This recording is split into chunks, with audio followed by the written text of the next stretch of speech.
Colorado, Jared Polis, which we'll put up with his phone number and his email. We want 1 million people to call the governor. We are going to spend a week with many people who are on this program, getting on other programs, asking everybody to call. Tina, come on down. Hi, everyone. Thank you so much for what you're doing to get the word out there. Steve Stern, thank you for using your voice to just inform the American public, American people. I'm very grateful to you. You can hear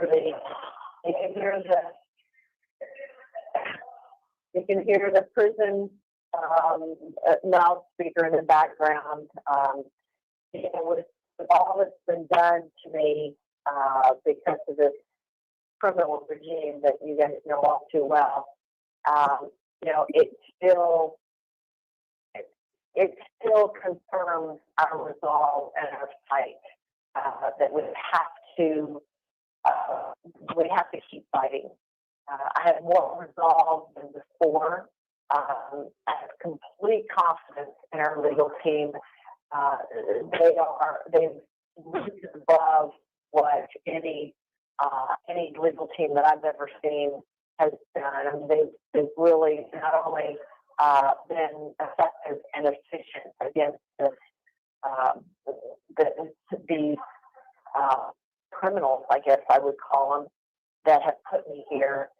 They both have practiced, well, two of them have practiced more than have practiced for 50 years, and they said, Tina, we have never seen in our whole career this kind of lawlessness amongst the DAs, the attorney generals, all the way up, of course. And now even the attorney general, in his responses to the DOJ's statement of interest, basically are saying now what we've known all along is that Merrick Garland and the past Department of Justice have been involved since the very beginning of this. And why is that? Why would they be involved with a small town clerk and recorder, and bring the full force of a corrupt government down on one person like me? Well, it's because they want to silence your voice. They want to send a signal to every person that would ever speak out, ever be a whistleblower, speak out against the corruption of the elections, about the selected individuals that are in office, about their deeds. They want to use me as the sacrificial lamb. And I've said before in my shows that there's more of us than there are of them. They can't get us all. And so I just want you to focus on that. Our fight is, we are winning the fight. We're bringing. You can tell from the information that's coming out now on Fox News and other many influencers that are on this call, actually, that are putting out the truth about and the Department of National Intelligence. Tulsi Gabbard just spoke about the machines and how they have proof now about the criminality of the vote switching and the software. And all of this was because one person, just like you, a nobody, just decided to stand up and not back down with the bullies. And I used to my kids, when I was homeschooling them, and when they were in school, in grade school, I would just say the only way to beat a bully is to beat them up. I mean, and I'm not advocating violence in any way, shape, or form, but you cannot see evil and not do anything. And there's certain things that you can't unsee. But the state of Colorado had no right to prosecute me, no right to indict me, because I was immune from prosecution. I guess I had a duty, and this is something they would not let the jury see or hear, that I had a duty imposed by federal law to preserve election records, especially in a presidential or a federal election. And the judge would not allow the jury to hear this evidence, and that I had a federal duty to preserve and protect election records. I was the only one in Colorado and maybe in the United States that actually preserved the election records as far as the adjudication files and how the computer sees how a vote's cast, the audit log files. That's important to show how you get to the total of the election, and of course the access log files, where we know now, because there were 36 wireless devices in the Mesa County server, that the election management system, that could be accessed from any cell phone, any computer around the world.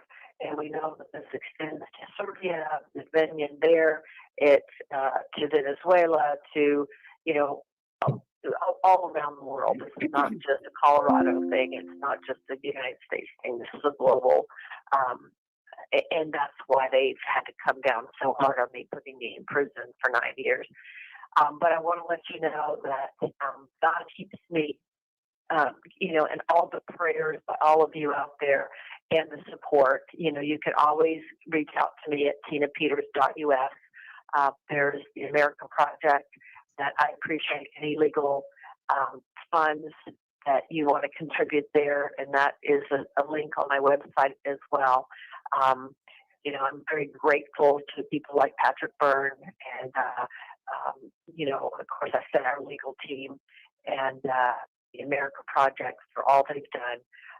So if you want to support me at tinapeters.us, my personal, because I'm incarcerated, I no longer get my Social Security, which was helping to pay my mortgage. And so you can help me at the Give, Send, Go on my website, or if you want to donate to the legal fund to the America Project and all of that at tinapeters.us. Please pass the movie around, put everything out on social media, draw attention to the criminality that we found in Mesa County Reports 1, 2, and 3 that have exposed what they're doing to. And this is not about Democrats or Republicans. This is about people's right by the Constitution to vote, and also to have their vote counted as they cast it. And so when someone tries to say, well, she was an election denier, wanted to disprove the 2020 election, well, that's not how this started. This started from a municipal election that I said, this is no way this can be. And then from there, it, of course, exposed that election as well as the 2020 election. And this has been going on for a long time. Thank you so much for Steve for allowing me to be on here, and all the people that are representing the great American patriots all across the United States. I love you. Please pray for me.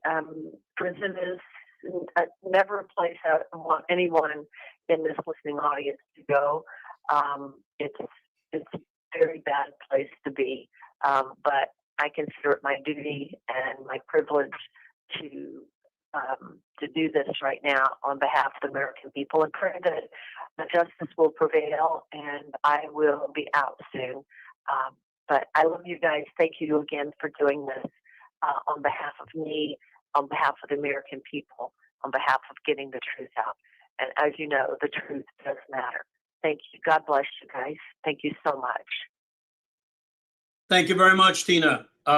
Again, we're going to be putting this up for calling the governor. As soon as this program's over, we'd like everybody that's listening to call the governor. He's running for president, so certainly we think that he would want to get Tina out of jail. The Justice Department is working on it. There'll be a lot of people talking about this today. So we're going to want to bring on Catherine Engelbrecht, who's been helping us, one of the finest people on election integrity in the country, maybe the world. Come on down, Catherine. Oh gosh, Steve, well, thank you so much. And thanks for putting this event together. And Raj, thank you for both of you putting this on month in, month out. And it's great to see the audience continue to grow as more and more people wake up. My word, what an amazing recording that was shared by Tina. And I had the opportunity to do a similar recording when I did a prison stint in a matter related to election integrity back in 2022. No, yeah, 2022.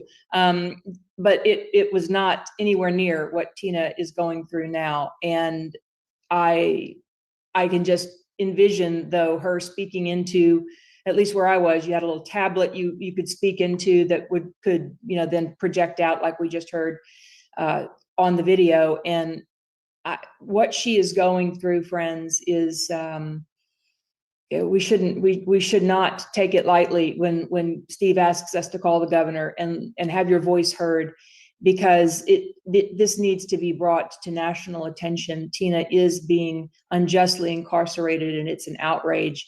So I encourage everybody to call the governor, or email them, and it matters. They do keep track of those kinds of things, and when they know that the people are on the move, they react. I was thrilled to see the Department of Justice get involved, and I'm excited to see what happens next. So we just stand with Tina on all of it. I mean, I didn't really hear her full story, what happened, not just on the election side, but what happened in the months in which she was being held to her family. I mean, and to hear her today say that now that she's incarcerated, she doesn't get Social Security and it jeopardizes her mortgage. My word, what great Americans have gone through and will always go through to preserve this country. We shouldn't let that go unsupported. So please do make that call to the governor. Please do support Tina, and we're going to be putting all of this out all over True the Vote as well to help spread the word. Very quickly, as far as what True the Vote is doing, there's just a couple things I wanted to share. The first is that we are going live again with a web application that we have called IV3, and you can check that out at iv3.us. It's a way for you to look at your local voter rolls, and we do a pre-sort of those rolls so that you can see some of the problems straight out of the gate, and then we help give you the guidance to report those issues to your county. So in a different time, you would have been reporting your findings to Tina, and then Tina would have the authority to do something about it. And so IV3 is a great way. It's particularly good for anybody that might be listening and just wants to, they don't know quite where to jump in. They're concerned about elections in their local jurisdiction, but they don't quite know where to start or even what to believe. Seeing your voter rolls and the problems in those rolls is a great wake-up call and a great step in the right direction, because it's, bad data in, bad data out. So once you get the rolls in place, it's a 1,000-front war. There's so many other things that have to be dealt with, but getting the data right is the first step. If you're curious, we have reached out to DOJ about the possibility of working with them, and have provided a ton of code and things that we've built up over the years to hopefully help. So let's just, cross our fingers that something like that comes together, because DOJ does have the access to federal databases that the states need and that have long been withheld from the states. And of course, the president's recent executive order that demands that DHS make those records available goes a huge leap forward in getting to good voter rolls, because particularly with DHS, you will be able to tell citizenship, which is something states have not been able to do. Now, it doesn't mean that all states are going to, do it. Colorado might be one. Whether or not they're going to take up DHS on that offer remains to be seen. But the fact is that the data will now be available, and that's hugely important. Other thing I'd like to bring to everybody's attention is that we are going to be in oral arguments against Fair Fight and Stacey Abrams and Mark Elias and the remnants of the Biden Department of Justice that fought just so vigorously against us in our desire to help citizens with these kinds of challenges. We beat them in federal district court in Georgia, but now we are headed to the 11th Circuit because Fair Fight appealed. And it will be, one side of the courtroom will be myself and my attorney, and the other side will be dozens of attorneys. And whether or not Stacey Abrams makes her appearance, is questionable, but the room will certainly be filled up with her representatives. And so please keep us in your thoughts and prayers on May 13th, which is the day that we're going to be making those oral arguments. We feel good about, we got a full defense verdict out of the Northern District of Georgia, and we feel like we'll persevere again in the 11th Circuit, but we still have to go and make our case. So that's one of several lawfare situations that we are still fighting through, but fight on we will. And we're continuing to build out programs and trainings and looking forward to what's coming in 2026. So Steve, thanks again for this opportunity, and thanks to all of you for being on the call. We are all in it together, friends, each in our own way, doing our own thing. And so thank you to everybody who does anything in this space. It is needed and appreciated. Catherine, how do people reach you and how do they join your organization? And just give a minute about what your organization does, because it's important. Sure thing. So True the Vote is the name of my organization. You can find us at truethevote.org. And I started True the Vote back in 2010, totally by accident. My background is in oil and gas. I used to be a president of a manufacturing company. We made component parts for offshore wells. Was not at all involved in politics, but there weren't enough volunteers to go work in elections. And I thought I can do that. And one thing led to the next. I saw problems at the polling place, began to ask questions, began to look at how voter registrations are added to voter rolls. And that set us off on an odyssey that now, some 15 years later, I could have never expected. The goal and the mission of True the Vote is to empower citizens to take a stand for free and fair elections. And so we focus on building out apps and providing trainings that are, and you can find all of that on our website. We've got a ton of information there. And it's about empowering. If you go to Engage on our website and drop down, you'll see all the things that you can get involved with, things that we have posted, materials that are available. We're about to launch a brand new app called LegiTrack that will help us all to track election integrity related legislation. And that's going to be launching here in the next month or so. So I'll be back again to talk about that. But it's a great community, and we invite you to sign up for the newsletter and stay in touch, and use any of the apps or services that we've provided. It's all about furthering your ability to help secure free and fair elections in your hometown. Thank you very much. Now we bring Thank you on so Heather much. from Pennsylvania. We try to get her on a lot of times. She finally got on. We're happy to have her. Heather? And right before Heather comes, sorry, Heather, just give me 30 seconds. Right before Heather comes on, again, just a reminder, here is a number to call. Please take a picture of that. We're going to put it the screen. They're going to put this snapshot on throughout the entire event. Please call the governor. Here's a phone number. Here's the email address. Do it while you're on this call. And Aaron Jackson just alerted you'll probably be asked to drop a voicemail. So make sure you have a good voicemail ready in your head to do that. Also, we want to thank OBBM.com, because they are streaming this event. And when you go to OBBM's network, which you can see on the screen right here, when you get the homepage, just click on their banner that they have on Free Tina Peters.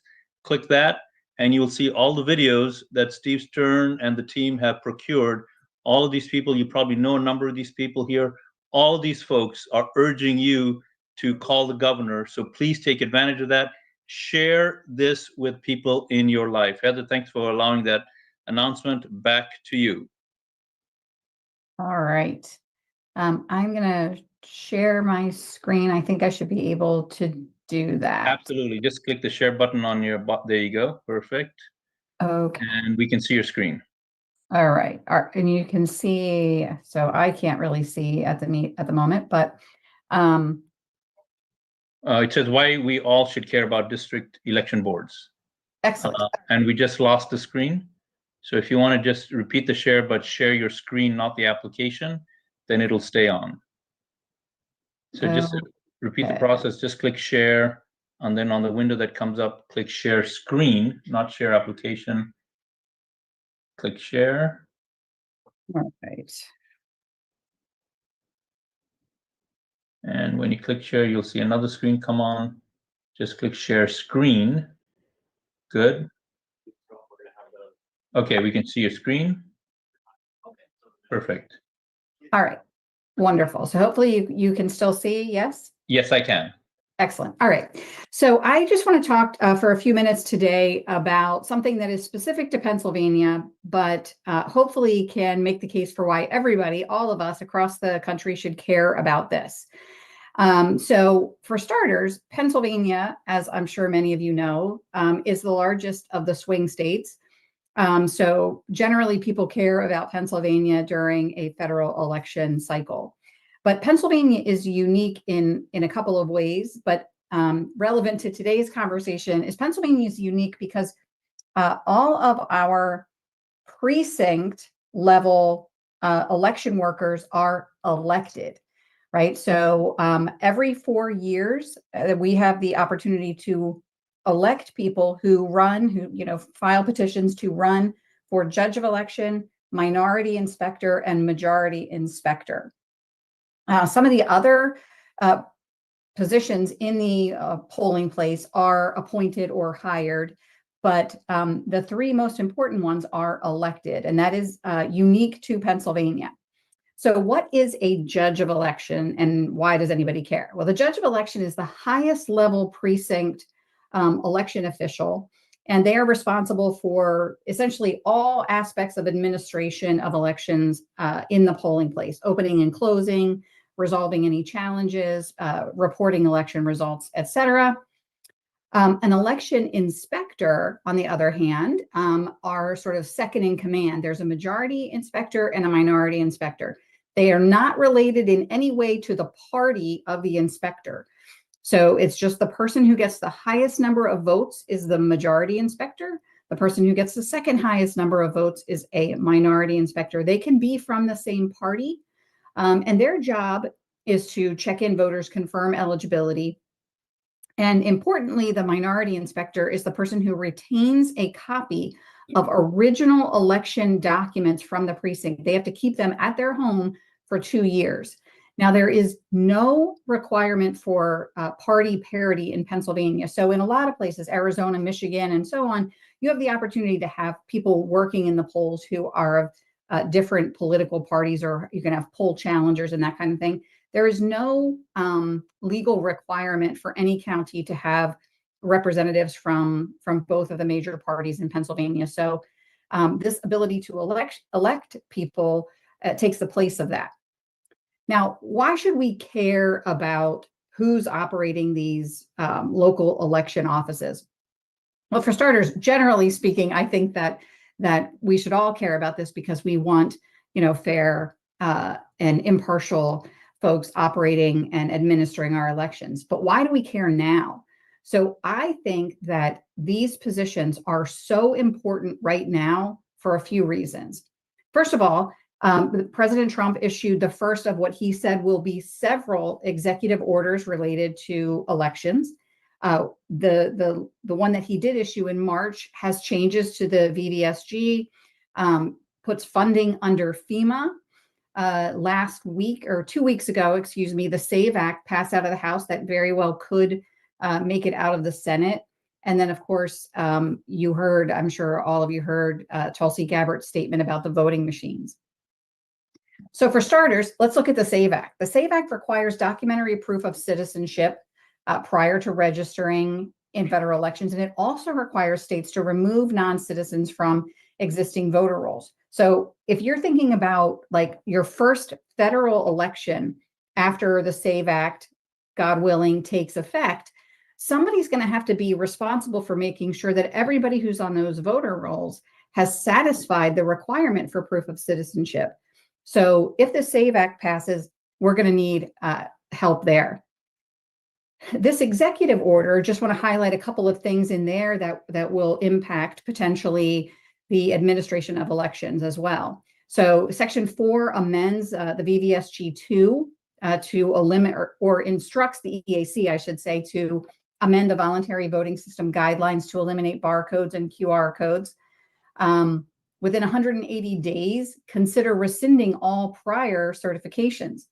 Now, again, these are voluntary voting system guidelines. There's already litigation there. But what I think is interesting is that the executive order also instructs FEMA to consider basically using DHS grants to incentivize compliance with those new VVSG guidelines. So if the funding is not in the EAC, but instead in FEMA, then the president has more ability to direct those funds.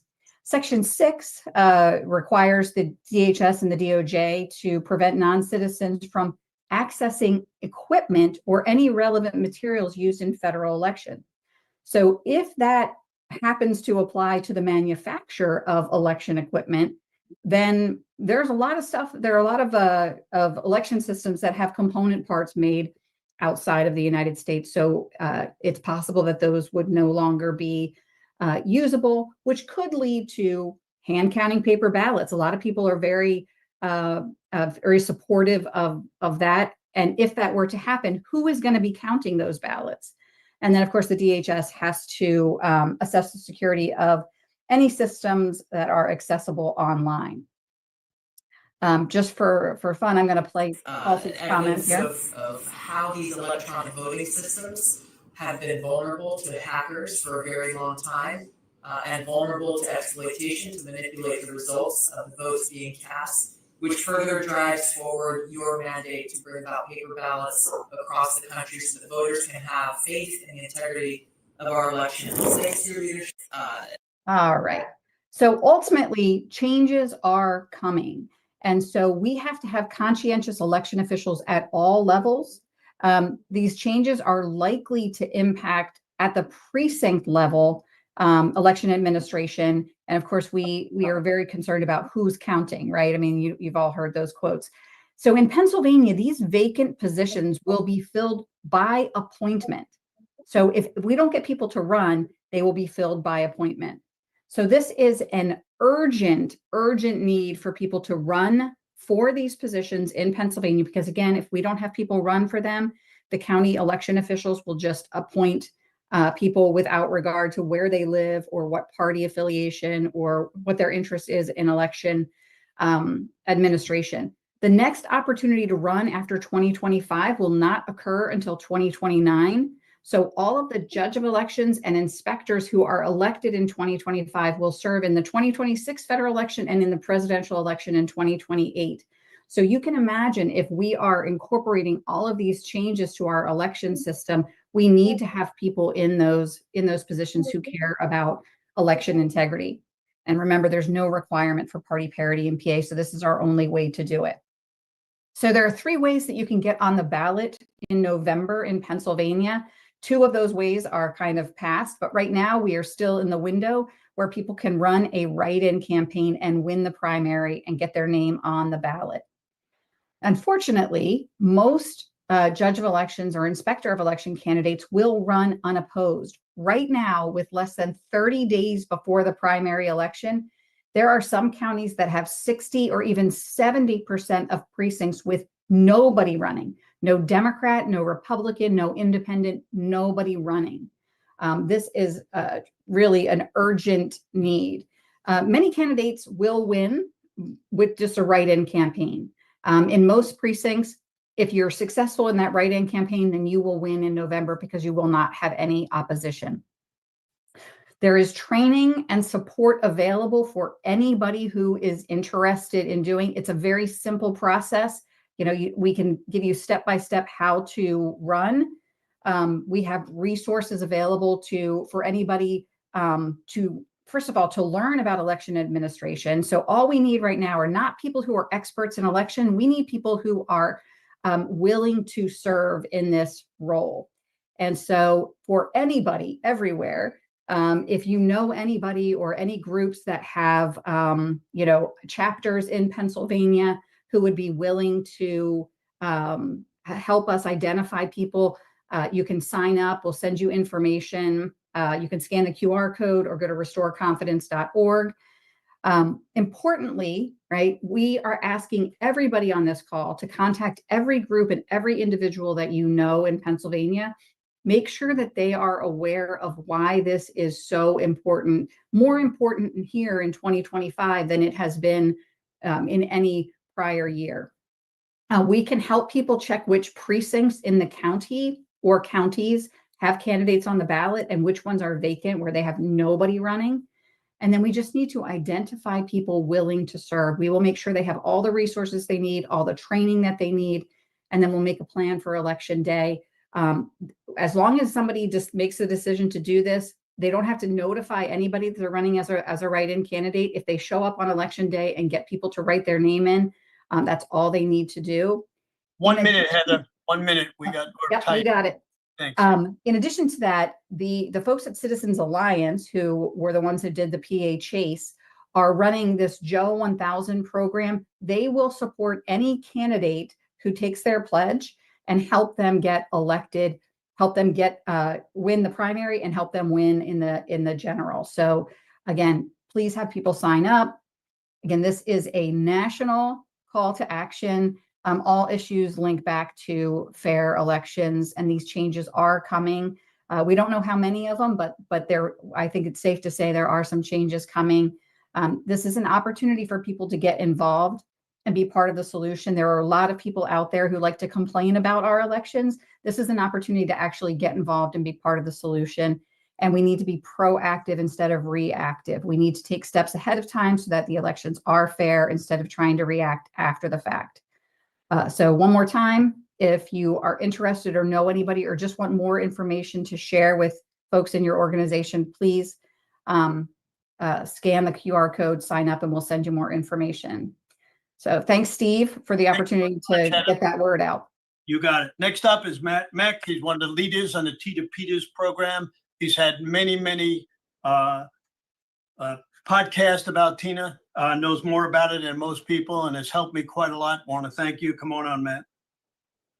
Hey, Steve, thank you. I'd like to start off with, had the honor to talk to Pat McSweeney, one of Tina's attorneys, this morning for about 34 minutes or so. And he wanted to leave comments on the hearing that they just had for her. One, they viewed it as a success because they kept the Colorado AG's office from striking the U.S. government's interest letter. He is going to be coordinating with the Department of Justice for a supplemental letter of interest letter into that federal court. So positive news there. What I wanted to just stress, Megan, this is about and for Tina. She's become a personal friend, got to know her first professionally, as we had done election integrity forums throughout the country, I think 41 since 1 December of 2021. And she also would always expound, this is not Democrat versus Republican. This is the sanctity of the voting system in our great republic. And she was doing her duty, Steve, both under state law and federal law. She complied with it. When it was easy for her not to comply, she complied, because of those of us who've gotten to know her, she is a woman of character. She's a woman of principle. And as her son would always say, you know, Mom, you fix the hard things, you do the hard things, you do it right. So I just wanted to share that. And then also listening to some of the commentators before, talking to Pat McSweeney, I think we need to let the American people know this is not just a legal issue in Colorado. This is political warfare. Tina is a political prisoner, in my view. She was doing what she knew to be the right thing. And as her message kind of alluded to, she was targeted to be silenced. I know somebody's going to come after me, a dear friend on this call, Mark Cook. He's come across Democrats, even in the state of Colorado, who realize what a travesty this is, and that she is the fall person. And I would just say, Steve, what if it were Tina doing this, and it was looking at Joe Biden instead of a Trump with the municipal elections? If the political tides were turned in the views of Governor Polis and the AG and Secretary of State, she'd be a freaking hero to them. She'd be folks coming to visit her at that facility instead of going to a damn jail in El Salvador for a human trafficking, wife-beating illegal immigrant. Sorry, I get a little emotional, but Tina did the right thing. And I hope to God that she's pardoned, and not only pardoned, but restitution is delivered unto her for the crap she has had to suffer. And I would say, everybody on this call, when we feel down, we get tired, and you're hitting your head against a brick wall in election integrity, Think of what Tina's suffering for. Think of what she's doing every day in prison. I would say, Steve, let's step up and do it for Tina. When we want to say hand count, get folks in your community, your county, your state to volunteer to do hand counting. If Tina can be suffered to this and have a 9-year jail sentence, we can suffer a little bit of uncomfortableness and frustration. So, Steve, with that, I'll yield back my time and hopefully get everybody on track here. So we want to thank the head of the Republican Party of Colorado, who has called me yesterday and called everybody in Colorado. We have a ton of people here that are on from Colorado. And Matt, give us some more information about where they can get to you, your podcast, some of the things that you're doing. You got a few minutes to get on, and how they can see, excuse me, how they can see the video of Tina, where you did your big program. It's certainly, we on PPN, we have Warren and I co-host a show every Monday through Friday. It's at 7 p.m. Eastern time. Always talk about Tina. And if they wanted to get a hold of me, Matt at unauthorized, as in past, Matt at unauthorized.one.one. And that unauthorized just grew out of seeing what Tina was doing, what we were doing with a coalition of candidates. We started that, 1 May of 2021 at the Trump Hotel here in Vegas with a whole host of folks there. A lot of candidates, Mark Fincham, Doug Mastriano, Christina Caramo, Rachel Hamm. But this day is not about unauthorized. It's not about me. If anybody wants to reach out to me how we can help Tina, all of our effort is focused on getting the national attention on Tina, governor's attention on Tina, and I'm always willing to help you, Steve. Matter of fact, get your hat on. Thanks. And kind of like, tell everybody how they can get a hold of the governor, if you know, or what they should do when they call the governor. What I do, it's a 303-866-2471 is the Governor Polis. I've called and I asked him to please search deep down, realized what she did, and please pardon Tina Peters. And I said, at a minimum, there's no reason, please consider this, why that woman, that hero, should not be out on bond pending appeal. Doesn't he have a traffic ticket? Gold Star mom. And I hope, I didn't say this on that call because you got a voicemail. I hope the political calculations, if he's looking to run for for president, you might want to reach out then just to your base that is rabidly wanting Tina in prison. And do the right thing, Governor. Do the next right thing. The next right thing. Pardon her, but at a minimum, out on bond pending appeal. So there's a lot of people on Getter today watching this on the War Room, and the major thing that they're coming up with is saying this is a national disgrace. And I think that we need 1 million people to call the governor. We're going to spend every day, and I hope that you get people on your meetings and on your podcast to let people know to do this. Unless we get people on to do this, it's not going to work. So we need the people to do that. Matt, thanks very much for coming on. We're going to go to Mark Cook, who's in Colorado now with people on the ground. And can we get Mark on? Hopefully. And hopefully y'all can hear me okay. Hey, I like the flat shirt. All right, sounds great. So as you can see, I am in a room here with a bunch of citizens, and I happen to be in Mesa County in Grand Junction. And a lot of these people in this room, they're all supporters of Tina. And a lot of them have known Tina even before all of this started. And I wanted to come up here especially because this event is all about Tina Peters.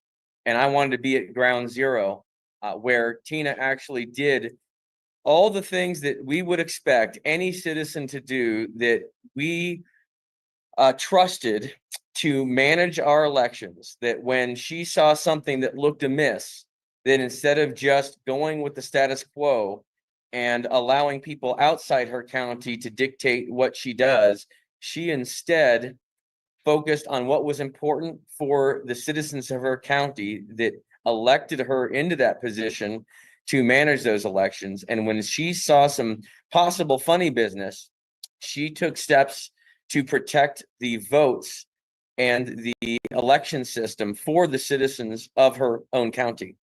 And in doing so, what happened is the entire deep state, the media, a whole bunch of people all across not just the state, but the entire country went on the attack against Tina when all she did was back up election records from a system that seems to be a black box. It really is a black box to all of us, including the election officials. She backed that information up and wanted to take a better look at it to see what was really going on. She thought there was some funny business going on. And I got to say, I was the lead forensic investigator on Tina's images, in fact. So I actually was the first one, I believe, to be able to take a look inside those images into the machines that we are all told, just blindly trust them, you little peasants. They're fine. Don't dare question them. I'll tell you what, when I looked inside those machines for the first time myself, I realized we are all being lied to. Not just the citizens of Colorado, not the citizens of Mesa County, but the citizens of the entire country are being lied to, and our election officials all over the country are being lied to as well. When they say these systems are safe and secure, I found out immediately with a quick look that they're not. And I spent 6 months looking at it after that as well. They are not safe and secure like they say they are. The testing labs that claim they're testing for stuff, they're not testing for the right stuff. They let a lot of stuff right past it, with these back doors that are in the systems. And meanwhile, we're told they're the gold standard and they're critical infrastructure. When you actually look at them, it's a total joke. So the joke has been on the American people for a long time. And I don't like jokes like that. So what I want to do is I want to bring awareness to what's really going on inside these systems. If there's nothing to hide, why are people hiding things?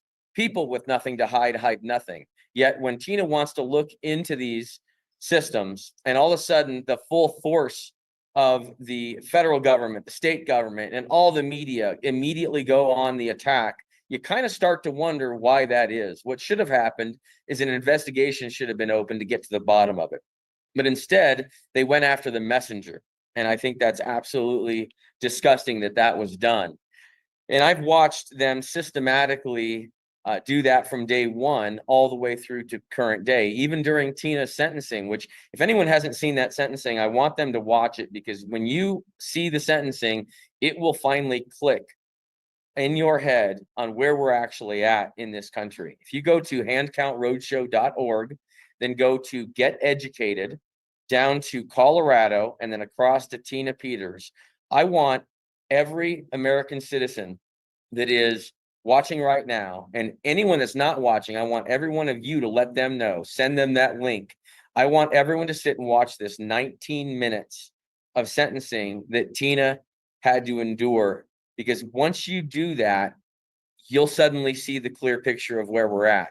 First it was Tina, then it's all of us. And in the sentencing, what Judge Barrett said, one of his comments was that he's doing this as a deterrent for other election officials. And I'll tell you what, it has worked, because I have traveled the country and investigating all this, just trying to get to the bottom of it, getting to the truth. That's all I care about. What is the truth? What's really going on? And I've been told by multiple election officials that I have sat down with that they know there's a problem. They have the same concerns, sometimes even worse, but they're too afraid to say anything because, and I quote, "I don't want to get Tina Petered." This is what we have, these wonderful citizens that are doing their civic duty to give back to their citizens, their counties, their states, their nation. They are too afraid to talk about things that they see that are huge concerns to them. That is a problem. That is not sustainable. We rely on our election systems to determine our will as American citizens. And we measure that will and then use that measurement to determine who we choose to serve us. And that is exactly what government is. I don't care whether it's federal, state, local, county. Those people that are in those government positions are tasked with serving the citizens. The citizens run the show. The citizens of the United States of America own this country. Our elections belong to us. But for some reason, people seem to think that the people that are in those positions are somehow above the very citizens that they serve. And that's just not how it is.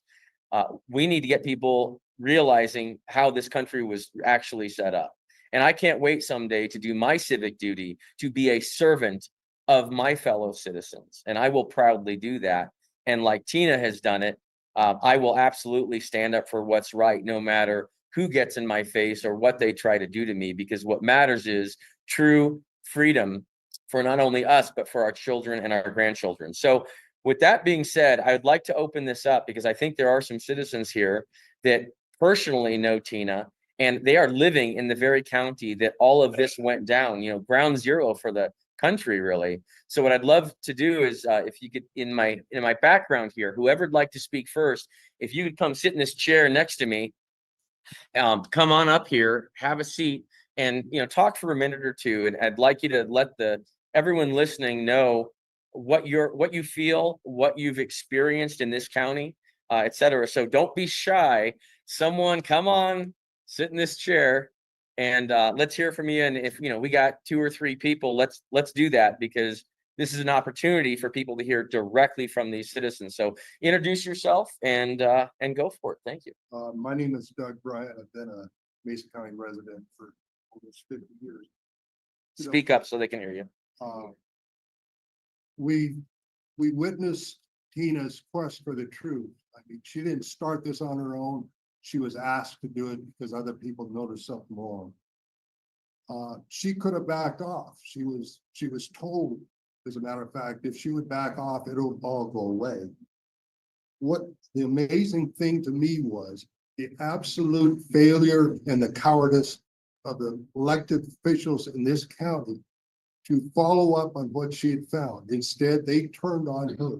And these were not Democrats. These were GOP officials who chose to side with Jenna Griswold and all of her lies. The other thing that struck me was this whole thing with the county clerks. Her trial was rescheduled. It just happened to be rescheduled when the county clerks were meeting less than a block away. What Mark said is absolutely correct. All they're trying to do is scare everybody else into using these machines. It's to me, it's disgraceful what occurred in my home county. I am deeply ashamed that we have treated Tina Peters the way we have.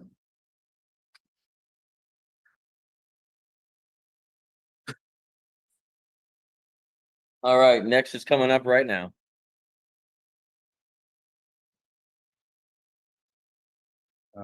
My name is Ed Arness, and I'm personally acquainted with Tina Peters and have spent a great deal of time in the last 3 years applying my expertise in how you manage computer systems, because everything that's been done against Tina, she's one of 2 county clerks who did the right way to manage an election system, and that is to preserve a record of what the system was doing. It produces the tallies. You have to have the software record so that you can recreate the way in which it produced those tallies.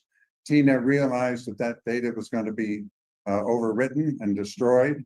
And before the time, she as clerk was required to preserve it. And so she arranged to have a copy of it made. The news took all the information that was presented publicly and portrayed her as a person tampering with elections. She never tampered with the election. That statement is supported by the Secretary of State, who says no harm was ever done to the election system. She simply made a copy of it.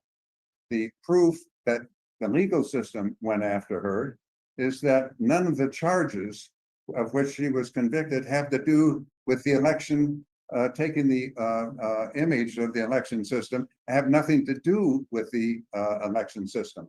The proof that that's true is that the Judge Barrett, would not admit any testimony relevant to the election system in her trial, which the whole reason she did the things that they wound up convicting her of were to be able to take the image. She didn't have the ability to take the image herself. And the proof that the image is not illegal is Dallas Schroeder in another county in Colorado took the image, and there's no legal action against him. So there's no, the embarrassing parts to Mesa County citizens are that our legal system pursued a person because they wanted to remove that person, because that person was an elected official who made statements that said our election system is not correct. That's not a reason to put a person in jail. Awesome. I appreciate it. Who's next? Come on down. There we go. While he's coming on, just like to let everybody know, SG Annan Reports has about 20,000 people on this. The War Room's got about 25,000 people on. So everybody who's speaking is in front of millions of people all over this country. So thank you very much for coming on. Thank you. All right, we appreciate it. That was the best one yet. My name is Tim Fenwick. I've known Tina for several years now. They tried to recall her right after she was elected. And when she was elected clerk and recorder, I didn't vote for her. I voted for Bobby Gross, who is now our clerk and recorder. And right after she was elected, they tried to recall her. That's when I got involved with it. I did a lot of investigating and found out that George Soros was behind the money portion of her recall election. When I exposed that, the recall election failed miserably. Tina Peters is extremely honest. When I was working with her, she opened up to me about everything that went on in the office. She is an honest lady.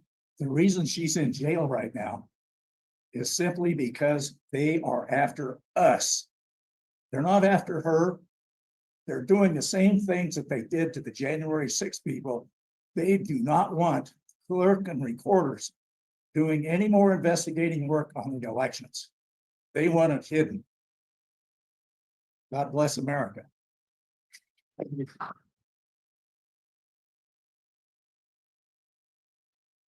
Yep, we got another coming here as well. Go ahead, just introduce yourself and go for it. My name is Diane Cox. Speak up so they can hear you. My name is Diane Cox, and one of the A most. little bit louder, Diane, a little bit louder. Louder. The microphone's here. So Okay.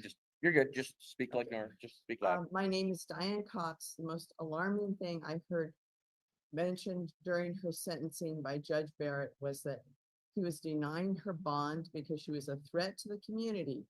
His explanation of why she was a threat to the community, her words are a threat to the community.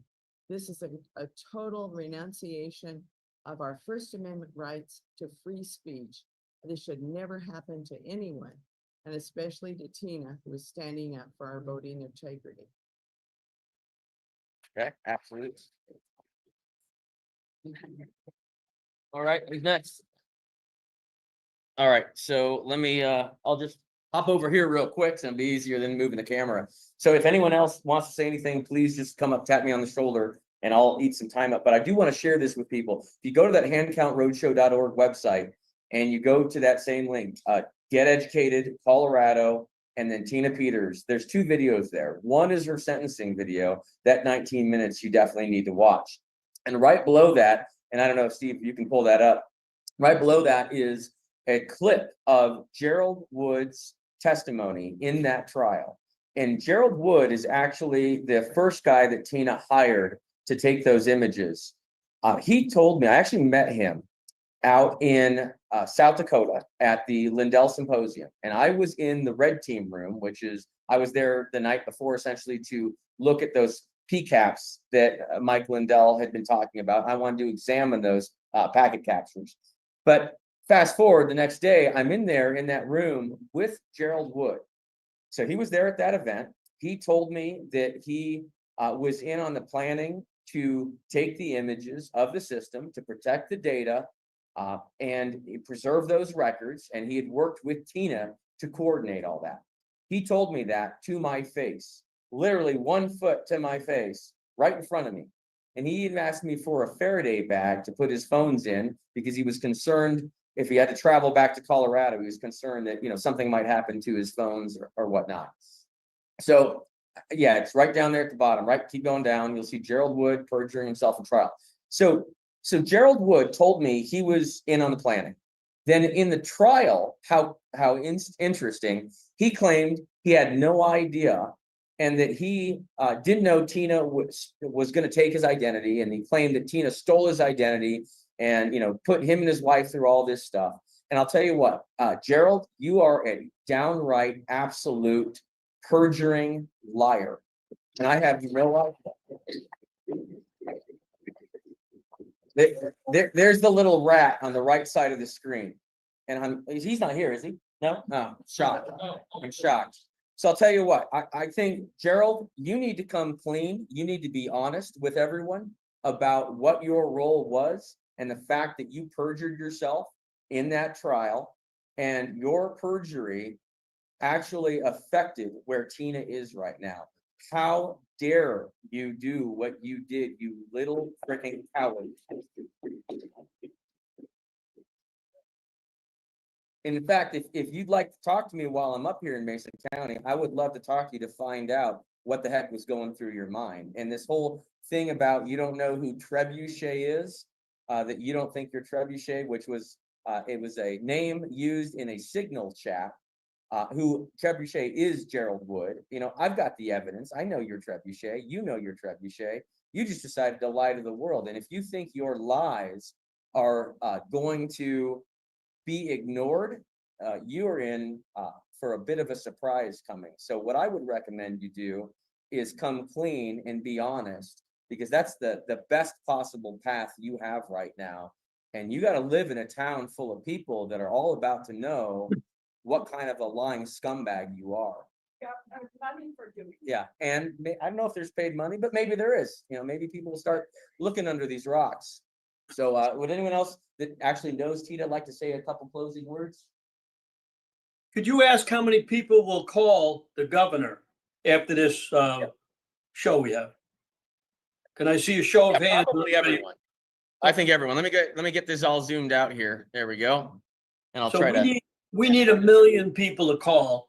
Everybody on this program, I'm sure, is going to call. But if everybody that's there in your room will ask somebody to call, can you imagine if 1 million people call the governor's office over the next week?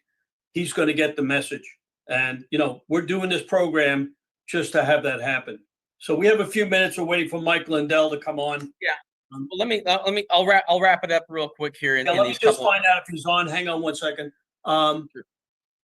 You see him on there yet, Raj? Stand by. Stand by. Go ahead. Mike Lindell is on. Yes, he is on. All right, so wrap it up, and Mike is going to come on, and I want everybody to watch him. Okay, I'll wrap it up here. So here's the deal to America. We have had our elections usurped. They've been taken from us and put in the hands of corporations and NGOs. And this is not sustainable any longer. Elections belong to the people, and we must, if we are going to have true freedom in this country, and we are going to save ourselves from things like Tina Peters is having to go through right now and the hero that she is, we must return our elections to the people, and we must rescue our Tina, and we need to herald her as a hero for doing what she did, for standing up against all of the people that have been trying to put on this massive election illusion for all these years. We have a lot to correct. So God bless Tina. God bless everyone that's been fighting. And what a perfect time to introduce Mike Lindell, who, sometimes I say, if we get through this, we're going to get through this. We are going to save our country, period. We are going to do it. And it will be because of brave, amazing patriots that stood up and shouted, no matter what anyone wanted to hear, shouted the truth. So, Mike, I appreciate you very much. Thank you. Hello, everybody. If my voice isn't that good today, everybody, but I had vocal cord surgery, but thank you all, and God bless you all. And Mark, yourself too, all of you out there, we all had a part in this. We never quit talking and never quit speaking out. And yes, we have to get Tina out. Above all, she doing her job. And, I want to bring you guys back. I met Tina at the first cyber symposium in the summer of 21. And I heard this whole story about what went on in Colorado, that it wasn't even a presidential election that stood out like a big deviation. It was a local election. And you know, when Tina then, when I met her and she was, you know, she was at the cyber symposium, and I promised her then, you know, I said, at that time, I said, I will never stop having your back. Just know that. I can't promise the future or whatever. And she had already publicly went out and you know, talked to her. I guess at that time, I guess she publicly went out because they were already attacking her. When they did the trusted build, everybody, that was very much an interest to me because, you know, I got sued for, I think right now it's over $3 billion. That was in all the news last week where I was crying in court. By the way, everybody, I was not crying in court. That's fake news, okay? But these machines that they deleted with the trusted build, that was the evidence. That was also evidence that I needed for my lawsuits. And, you know, everybody knows that the federal law is 22 months. They have to hold this. And I think Colorado might even be longer, 26. But as I got to know Tina, it was funny because you'd have this first, my team got involved. You had the first report, the second report, the third report, and everybody looking into this. And you're going, at any other time in history, you're going, here's a clerk that, you know, a clerk in charge of the elections, never had a jaywalking ticket, a Gold Star mom, and any other time in history, they've been going, hey, you backed up your computers like everybody else should have in your job. But what do we have here? I mean, and as we all know, what we had there was a time in history that's unprecedented. You know, in the last 4 years, like I told our president, I said, you know, we were talking last summer, and actually Tina came up the last 2 times we talked, but we were talking last summer, and he was saying, Mike, he said, all these things that keep happening. He said, we were talking about that, these horrible things the government was doing, that Biden was doing. And I said, sir, I said, they actually are good things. We're going to look back and say this all happened for a reason, and because it was opening people's eyes and stuff. And people are pouring into this bucket of common sense, which I told him was his bucket. And he said to me, he goes, well, Mike, I don't know if we can get it all fixed in time in 4 years. And I said, sir, with God, all things are possible, and him working through you, you'll get it done faster and better than anyone. But as we look back and we see things, okay, this happened, this lawfare happened, all these things, horrible things happen. But one of the biggest things that hasn't been taken care of is Tina Peters. I mean, she's sitting there, and it makes you want to cry, going, okay, they're trying to leverage her as you know, if you question the election, you're going to be a Tina Peters. If you question the election, you're going to end up like Mike Lindell and in everything destroyed. This is what evil's doing. If you don't think with these machines and for one instant, they're not just regrouping for the midterm election next year. That's what they're doing. They don't want anybody questioning the machines. Now, did we get some great victories lately? Tulsi Gabbard coming out with that statement two weeks ago. When I went and met with the president, he came out with the executive order about a week later, and I assured him, I said, sir, we talked about Tina. He talked about Tina for probably 15 minutes. You guys seen that he came out with the point of interest, that the government has interest in this. And that was a victory yesterday with the judge saying, hey, we're gonna look at this. I thought that was little victories, but this can't stand anymore. She should be hailed as a national hero, a whistleblower. She should get whistleblower status. She should be, and this is where the battle is. All of a sudden, this has become the battle. And I think with the stuff going on now, once things start crumbling, their walls are just going to crumble down. But they're holding on to something. They didn't. If it like this last election, I told the president, he said they didn't steal the The president's recording election, has stopped. but they could have. They absolutely could have. And but it would have been such a deviation, everybody, that everybody would have said, open up those machines.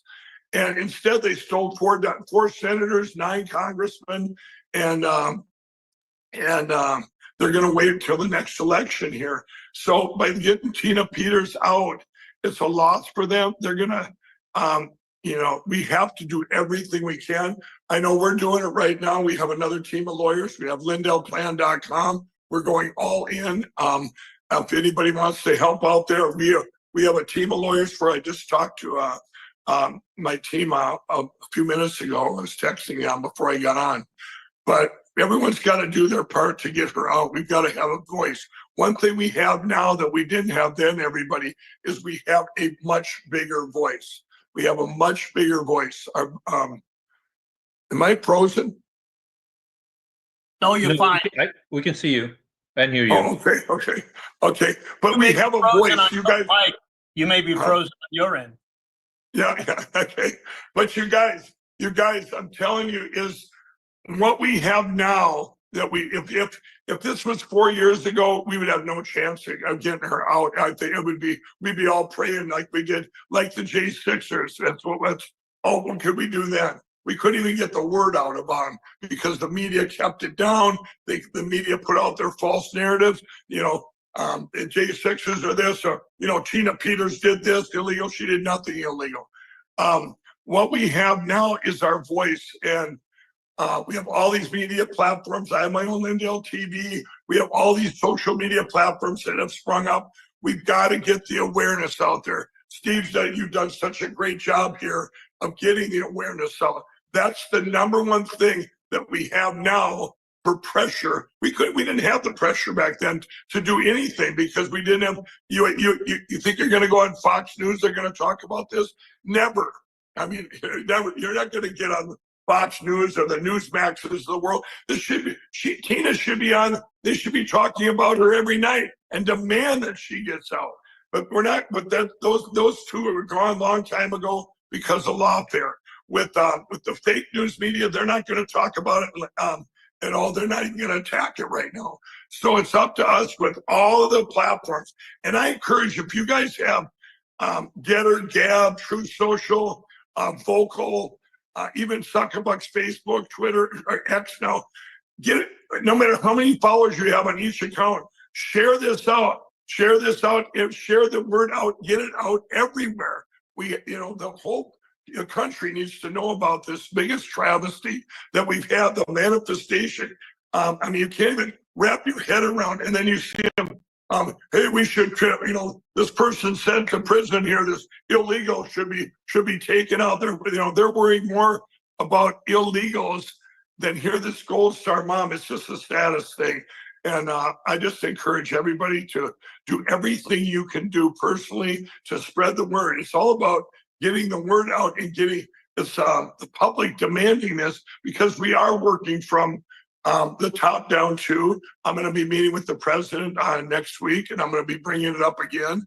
And by the way, the president, he wants her out. He knows and people come up to me all the time, Steve, and they're going, why can't he just partner? And well, obviously there's a lot more to it when it's a state thing and you have a federal, but there are a couple of different ideas that lawyers are coming up with that hopefully will get her out.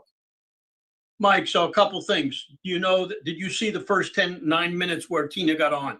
I'll send you that copy if you could get that out on Cause of America. We have right now we have about 3 million people watching this. You are on live on Lindell TV. We got them to put you live. That's the only way we can. All right, awesome. So if we are putting this up for everybody, we want 1 million people to call the governor. Right on. Who's been on this has said they're going to do this. We will send this to you if you could get your people to do the same thing. We have absolutely.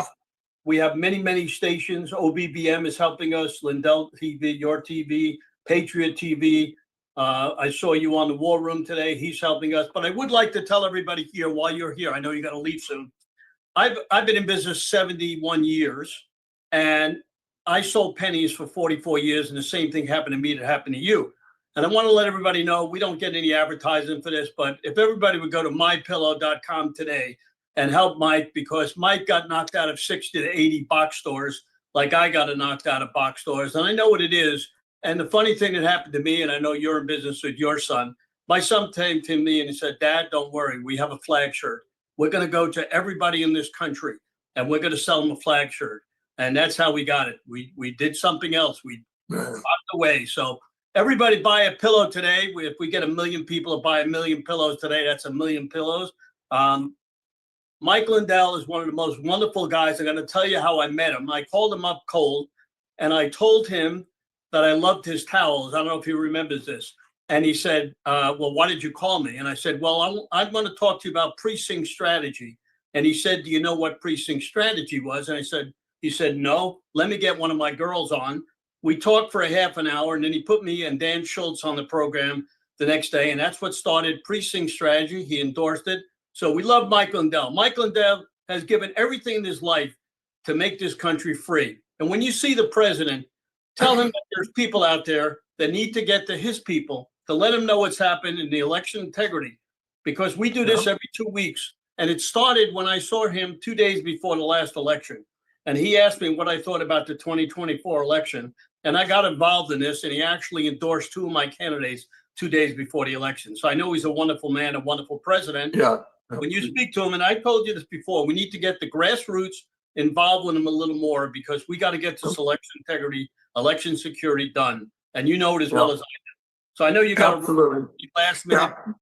Yeah, and I am going to talk to him, and we talk all the time. You guys, he's never let up. He says we need to get the paper ballots hand counted. He will never change, no matter people around him saying, don't look back, just look forward. You already won. He is with us in our cause to get the paper ballots hand counted.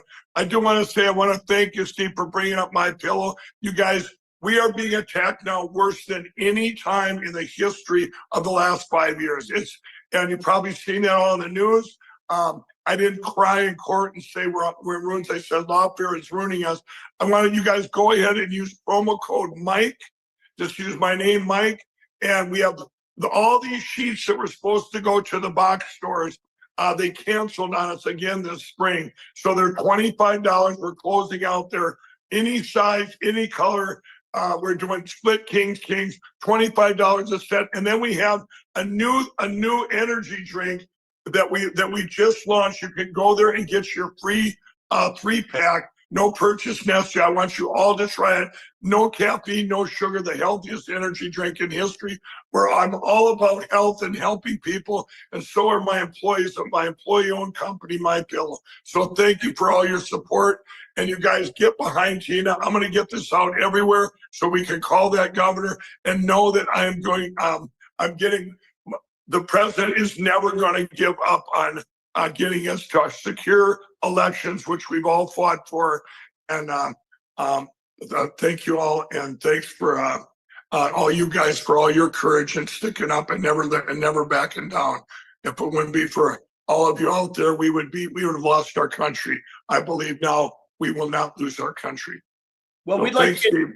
yeah, we'd like to get you back on when you speak to the president. Let me know when you get to him in the White House, and tell him I'd like to see the Oval Office. Okay. All right. Thanks, you guys. Thanks, Mike. Thanks a We lot. appreciate it. You got it. Thank you. Take care.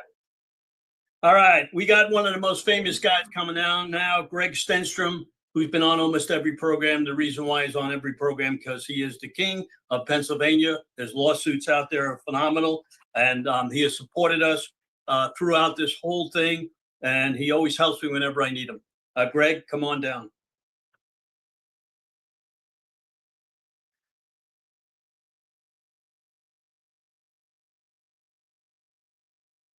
You're muted, I think, Raj. Greg, go ahead and unmute. Go ahead, Greg. All right, while Greg is coming on, let me go ahead and play an important announcement here. So everything that you've seen here, my friends, takes a tremendous amount of work, as you can just imagine. And so there's another thing that we would like you to do, because the people that are making those calls, the people that send the emails to you, the people that get the podcast and all of that coordinated, they also have to pay bills. That means they have to get paid. So I would really like very much for you to go to theflagshirt.com, go to theflagshirt.com. I know you see a lot of guys wearing these fantastic shirts like this one here on these shows, but very important, they have an amazing lineup of women's wear as well, and all kinds of gifts and accessories. Take a look at this great video. What defines the American spirit? Preserving life, liberty, and pursuing happiness. Caring for the nation we call home and its people. As patriots, it's our duty to drive the entrepreneurial spirit, pushing hard, reaching for success, sharing patriotism, because the American way of life is for all to live. The Flag Shirt, where freedom reigns. And that is a word from theflagshirt.com, theflagshirt.com. So thank you very much for going there. And while Greg is unmuting. I did. Oh, there you go. Greg is unmuted. The last thing I'll say is when you wear this shirt and you walk into the grocery store, guys, it's a statement. Without you saying a word, it's a powerful statement.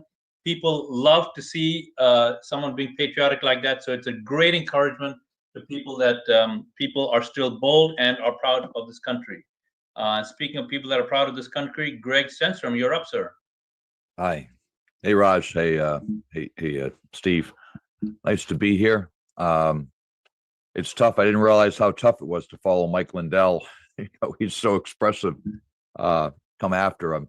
Not as expressive, but always good to hear from him. And again, I think he's got another plug. I'll give another plug for MyPillow. He is a patriot, and he's been supportive of quite a few people I know on this show today, and election advocates around the country. So I want to give him my personal thanks too, and thank him. So what's going on in Pennsylvania and actually across the country? I think the big news right now is that we have a King's Bench. It's a special petition to the Pennsylvania Supreme Court. And we've asked them to intervene in actually 3 different cases.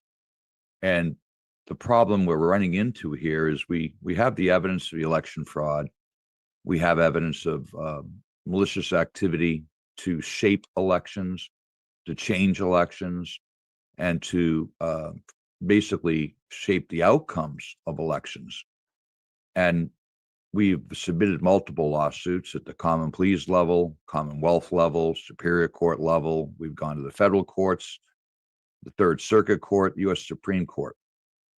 And what we're determining is that there are specific nodes of control that they're able to control. When I say they, I'll talk about that later. But they have been able to shape elections by using clerks or people with ministerial duties to quash cases. And in some cases, there's specific judges, and they keep repeating over and over again, there's specific judges that catch cases. And we're in that situation now where we got to a point where we submitted a lawsuit 3 months ago in Pennsylvania because they were trying to redistrict and change polls, and they were doing a number of things to shape the election so that it was weighted very, very heavily to a Democrat majority. And they also seem to be directing the precincts, and they seem to be directing people away from the most heavily, I'm going to say, Republican areas. So there was definitely election shaping going on, and we submitted that case 3 months ago, and it sat for about a little over 2 months. They didn't want it. They were trying to suppress it. Well, simultaneous to that, a county council, someone who was running for county council in Delaware County, which is 500,000 people. We're a big county. A guy named Charlie Alexander, he got knocked off the ballot for a minor, what they call a hyper-technical issue. And it's been miscategorized by quite a few people, and it's convenient to a false narrative that's been put out by both the left and the GOP. But what we found was the GOP itself, the local GOP, I think they were a little misguided, and the DNC decided that they didn't want specific candidates on the ballot. So they had told the candidates, bring your financial reporting file down to the Board of Elections office with all your other signature papers and all the papers. It's a big package they have to submit. And the clerk's office is, I believe, it's either one floor up or right next door for the county. And they were told, candidates were told, just leave it here. We're good to go. Take your stamped copy, and they got a stamped copy. They all submitted them on time, and then go. So on March 21st, they all got 12 of them got served at I think Charlie got served at 6 or 7 at night and said you have to be in court at 10 tomorrow morning. It was 2 in the afternoon. He shows up. They said we're knocking you off the ballot. The hearing was incredibly flawed, and 12 people just like that, they whacked off the ballot within a 24-hour period. So looking at it closer, they did the same thing to 42 people in the next neighboring county, which is about the same size, Montgomery County. It's another big county. And what we found, it was the same judges, it was the same attorneys, GOP attorneys and DNC attorneys who worked for the GOP and the DNC. And these people were unlawfully removed from the ballot. And they said, well, you didn't get your form into the clerk's office. And they're like, it's right next door. And we were told to leave it here. We were told to do it. They said, yeah, we know, but it was your responsibility to get at the clerk's office. Well, there's 4 presiding case laws in Pennsylvania that say that a person can't be knocked off the ballot for that reason, hyper-technical reason. So we submitted a lawsuit, and we said, put them back on the ballot. So we fought for a couple of weeks in the lower court, in the county court, and it was dismissed. And we asked the judge for an opinion because it was dismissed for no reason.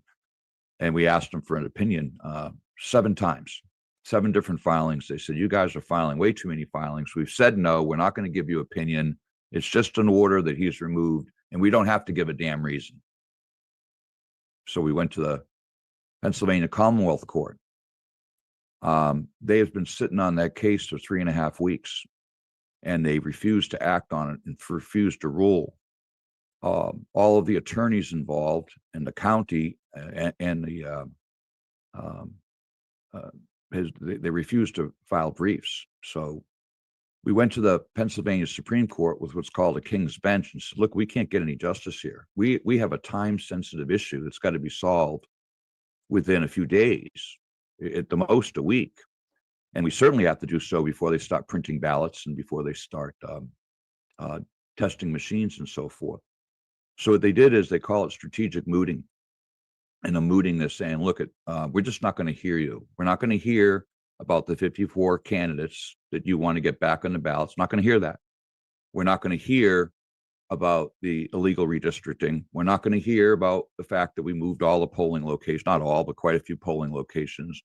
We're not going to hear that we're not testing the machines legally again, because we submitted that. They're not testing the machines in accordance with both federal and state rules. They're just doing what they want, box people in, and they're testing the machines 20 feet away.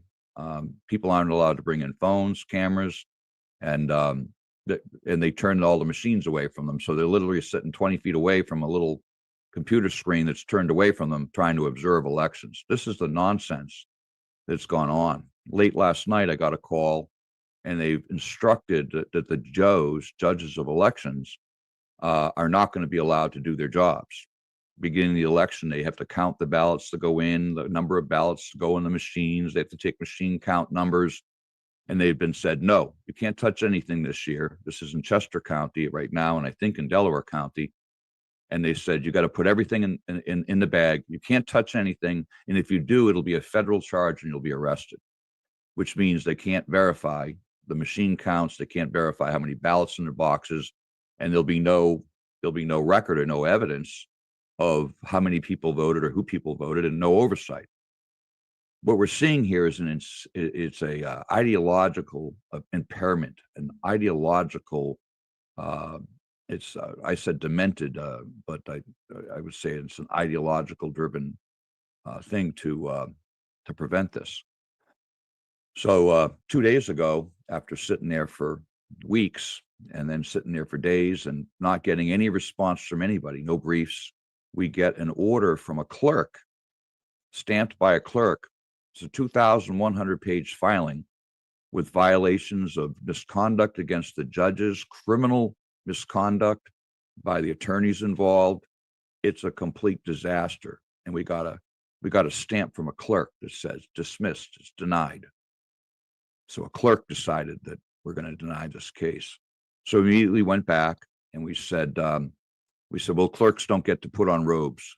And we said it more technical than that, but we submitted that.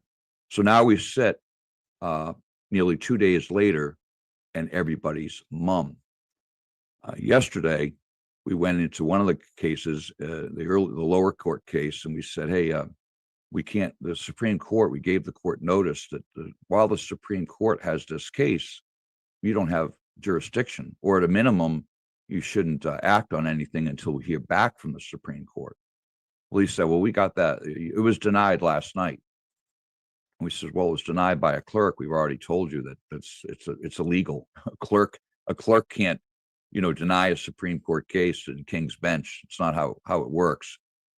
So I said, we're not going to participate. We can't participate in this hearing because we would waive our rights. If we participate in this hearing, then the Supreme Court's going to say, well, the other courts assume jurisdiction. And, I think that was part of the plan, and they weren't counting on us not participating. But he says, okay, nevertheless, it's all dismissed. I'm dismissing all the motions. I'm dismissing the case. And if you want, you can refile. Well, they've already printed all the ballots, and they've already run an election. They're testing the machines. And what they've said to the American public, 54 candidates, is we're not going to do what you want, and we're not going to listen to you. You're not going to get any recourse to address your grievances in any timely manner. And the Supreme Court of Pennsylvania, the Commonwealth Court of Pennsylvania, 9 judges on each, the Common Pleas Courts of Montgomery County and Delaware County, the judges have remained moot. 2 minutes, Greg, 2 minutes. So, anyways, that's the update from Pennsylvania. And I do expect we will be taking it to the Supreme Court, regardless of what they do. We'll be going to the Supreme Court with this case. But it's a case that people should watch. The case number is 49 MM Mike 2025. And it's on the Pennsylvania Supreme Court docket. The lower case Commonwealth case is 386 CD 2025. And the number's too long for the Delaware court. But I just wanted to mention that we only had a few minutes, and so it's been a concern. I'm watching what they're doing, and they're so anxious to shape the elections. And I watch the news pretty carefully. And I see a lot of times they telegraph what they're going to do.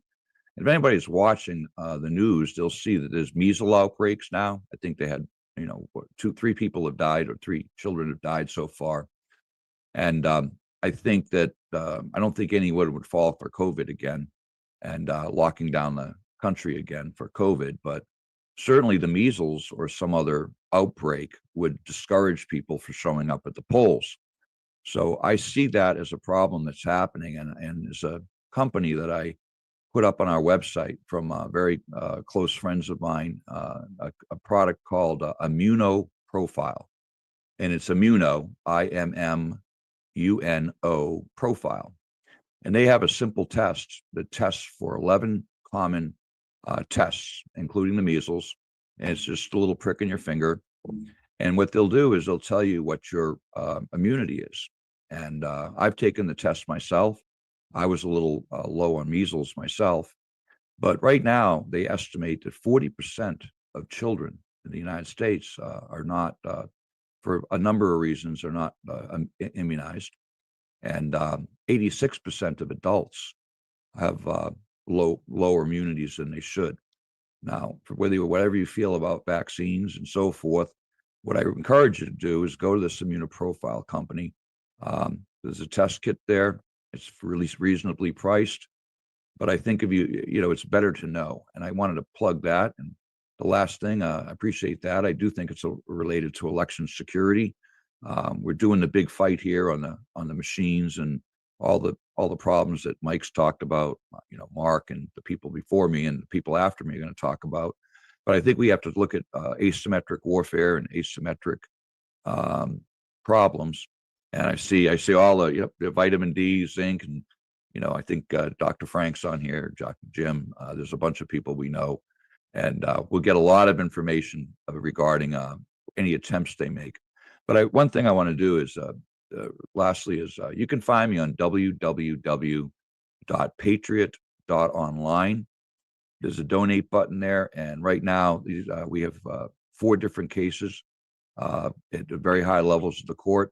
There's a donate button there at www.patriot.online. Like I said, there's 2,100 pages, and the Supreme Court and like number of pages in the other courts, and it's quite a battle to stay up with it all. And we could use the help and the donations. So you can find me on X at Greg Stenstrom, and I don't post there as much as I should because I'm a co-founder of Patriot.online. But I can't thank you enough, Steve. I can't thank you enough, Raj. Having met now a couple of times personally, the commitment this takes to get 3 million viewers right now, I think we're at, and get the number of podcasts and live streams and the wonderful guests. It's an honor to be here. I think Joe Hoft is next, and he's one of my favorite people. And we got to thank you, Greg. And I can't thank you. I want to let you know that Anthony, who's up there, hey, Anthony, wave to everybody, and Melissa do a phenomenal job because we couldn't do it without him, and Raj. What this takes to put this on, we have about 11 computers working. We have people all over the country on this thing. To go to the minute and have it done like this is unbelievable. So thank you very much, Joe Hoft. You're up. Greg, you're doing a great job. Thank you. And right before Joe Hoft comes on, people are asking, where can you get the recording of this event? That is a great question, because even though you're on this call, we're asking you to please share the recording of this event. And it's very, very easy to get here. All you have to do is go to sternamerican.com, sternamerican.com. Yeah, I am. And when you get to sternamerican.com, just scroll down and click on the Rumble logo. See the Rumble logo? Just click the Rumble logo. You got the flag shirt. You got the flag shirt out there, which I appreciate. But we need the Stern American up there. Copy that. Let me stop the share. There we go. Let me do that again. Share to share. Okay, great. Steve, can you see my mouse moving? I can see you now. Okay, great. So real quick, go to sternamerican.com, sternamerican.com. This is what that looks like. Scroll down, click the Rumble icon. That brings you to Stern American's Rumble page, and all the videos are here. You can see right now, this show is on. 3,500 people are watching it just on Stern American over there. If you want to see the previous episodes, you can see those there, 71,000 views, 36,000 views. That's just on sternamerican.com. So that is how you can get the replay of this event. And again, this entire show has one singular call to action. And what is that singular call to action? For you, my friends that are watching this, call Governor Jared Polis. Here's his phone number. Take a screenshot. Here's his email. Take a screenshot. You're going to be asked to leave a message. Keep it short, keep it sweet, but make sure you're to the point, and you ask him to pardon Tina Peters. Very simple. Pardon Tina Peters. It's not complicated. So please take action there. And Joe Hoft is next. Go ahead, Joe. You're up. Thanks, Steve, Raj, Greg, nice seeing you, and everybody else here. Thanks so much for being here. I really think you're doing a great job by just being here.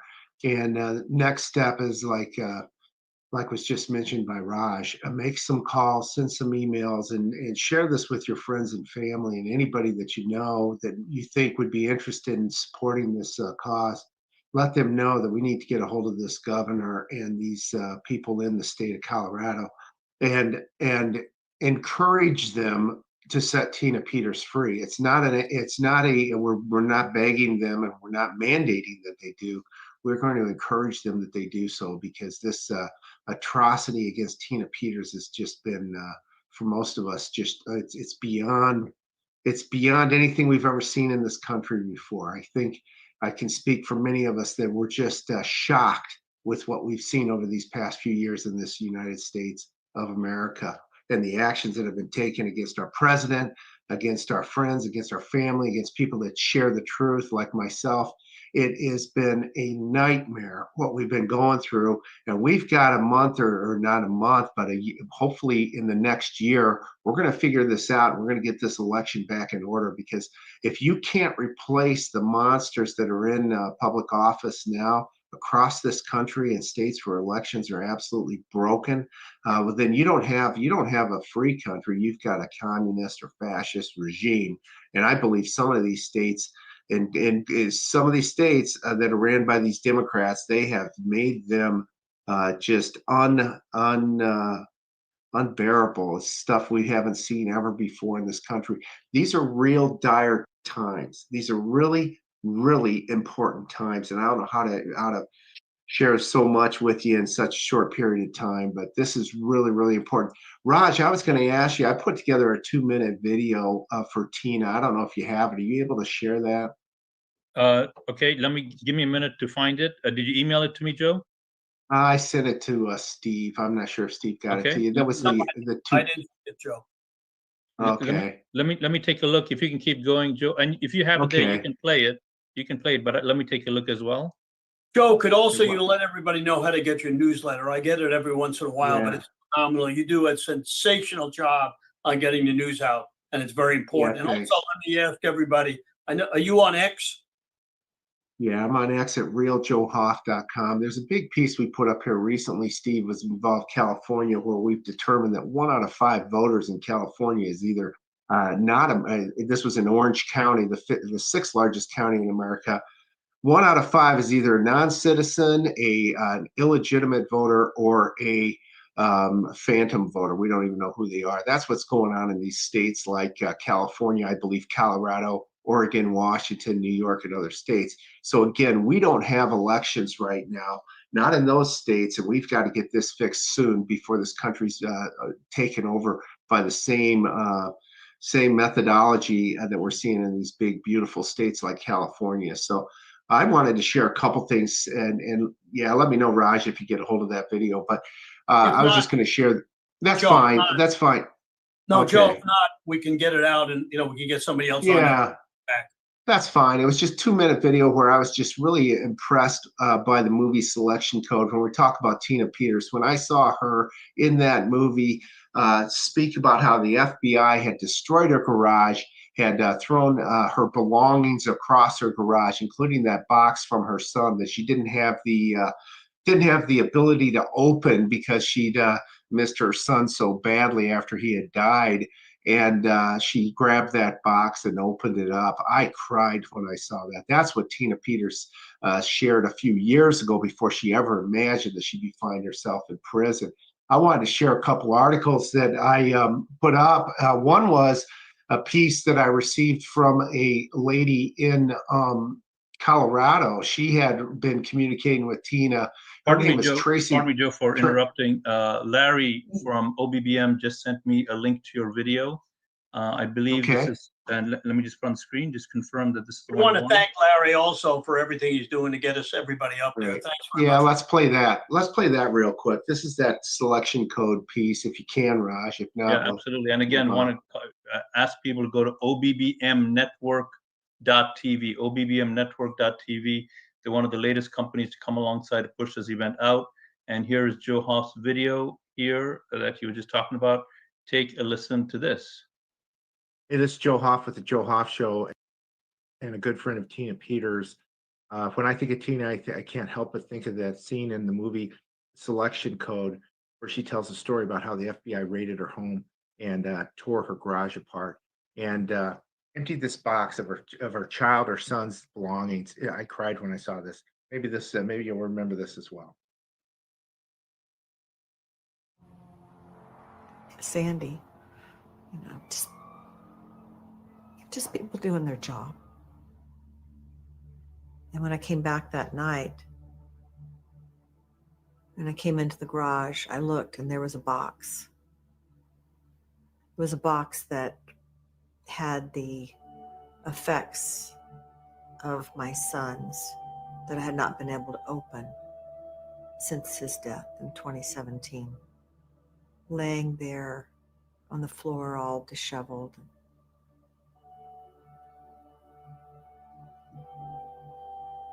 It represented places that I didn't want to go, things I didn't want to see.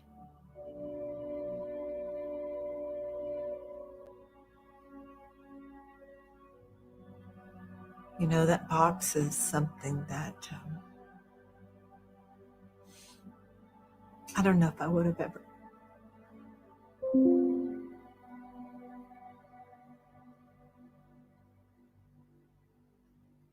Opened it.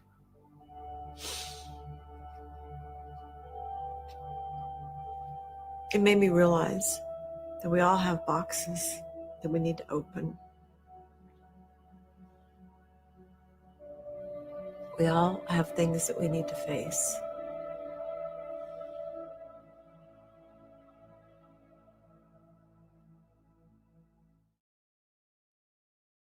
It's outrageous what Tina Peters. Gold Star Bond, beautiful work.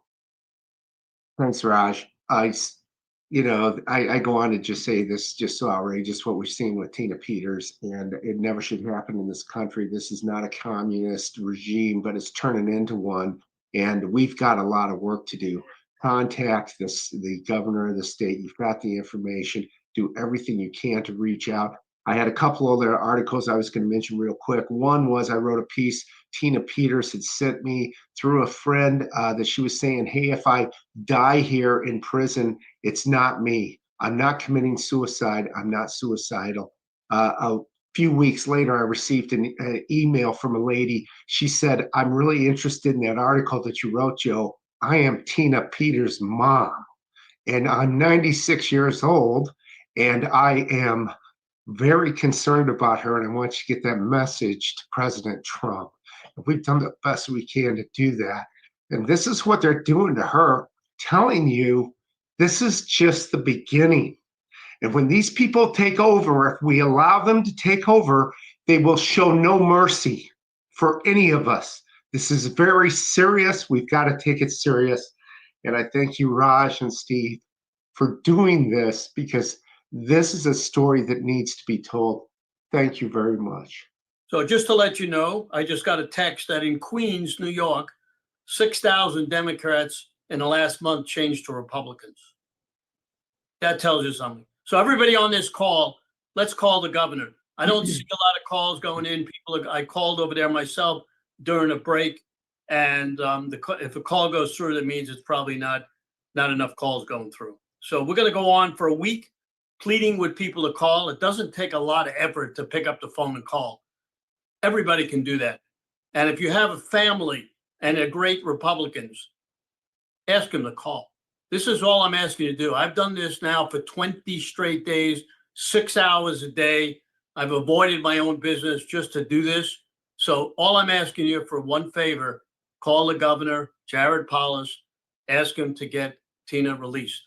And if this happens, that's going to mean that Joe Hoff, that Raj Diyajami, that Steve Stern, and everybody on here have a voice. And that's going to make a difference in this country. Think of all the people that started this country, that died for our country. Think of all the people that fought in wars, that died for this country. And Tina Peters is really a martyr, because she fought for this country and her age at 70 years old. She doesn't have a long time to live properly, and we need to get her out. So if 1 million people call or 2 million people call, that's going to make a big difference. Thank you, Joe, for everything you're doing. Thank you. Thanks, guys. Next up is Ed Fisher. Can you find Ed? West Virginia. So we try to bring people on from every state if we can. If you know anybody that wants to come on our next one, let us know. We always look for new people to get on. Go ahead, Ed. Okay, Raj. Let's see. I can't see myself, Raj. We can see you look good. Your shirt looks even better. Beautiful. I have a flag shirt. Yes, and that's an homage to to Steve and you. I want to thank you very much for giving us this opportunity to participate today. We want to give you an update on West Virginia, but first I'd like to say, this special podcast about Tina, we participated by providing a video to Steve, and so we hope you get a chance to see that. And we want Tina to know that West Virginia supports you completely, Tina, and all your courage that you're showing all of us. There are a lot of folks here that have been an inspiration to us in West Virginia. And, a lot of them are speakers today. And we want you to know that we stand on your shoulders. You've been at this for 15, 20 years, whatever. We're relatively new compared to that, but we're working very hard to make elections very transparent in West Virginia. So Raj, I'm going to share my screen and pop up a couple of Yeah, go right ahead. Go right ahead. slides. Go ahead. Okay, we can Okay. see your screen. Can you see that? We can Okay. see your screen. Okay, great. So I'm here representing a group of citizens in West Virginia. We call ourselves Citizens for West Virginia Election Integrity. We were founded in 2023, and all of our members are volunteers, and we have people from all over the state. Our skill sets include IT, cybersecurity. We have some lawyers. We have former election clerks, communications, door-to-door canvassing, very active in legislation. We actually have a House and a Senate member in our group, and that's all been very good. We've really focused on developing relationships at the grassroots level in West Virginia with the citizens, and also relationships with all of the different election officials, including the Secretary of State and the county clerks and the legislators. So similar to most of you, we're fighting for election transparency, clean voter registration rolls. That's where the fraud starts, and comprehensive audits. We support completely President Trump's election integrity executive order, and we are working with our election officials to determine how that would play in West Virginia and get it ready for that, costing it out, and so on. We work on raising grassroots awareness of election issues. We do press releases, face-to-face discussions, and surveys, anecdotal surveys to take that information to everyone that's involved in this.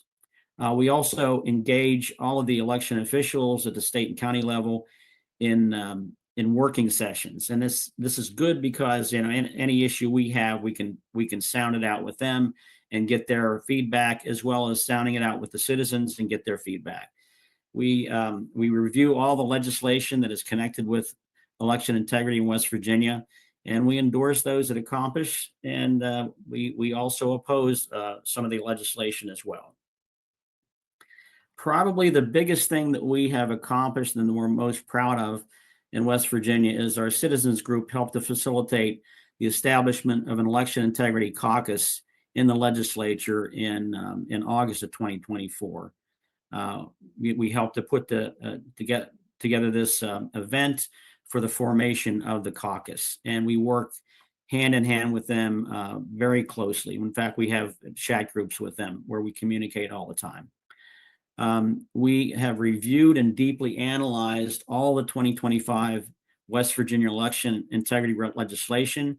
We ended up endorsing 27 bills and opposed 2. So right now, the session just ended.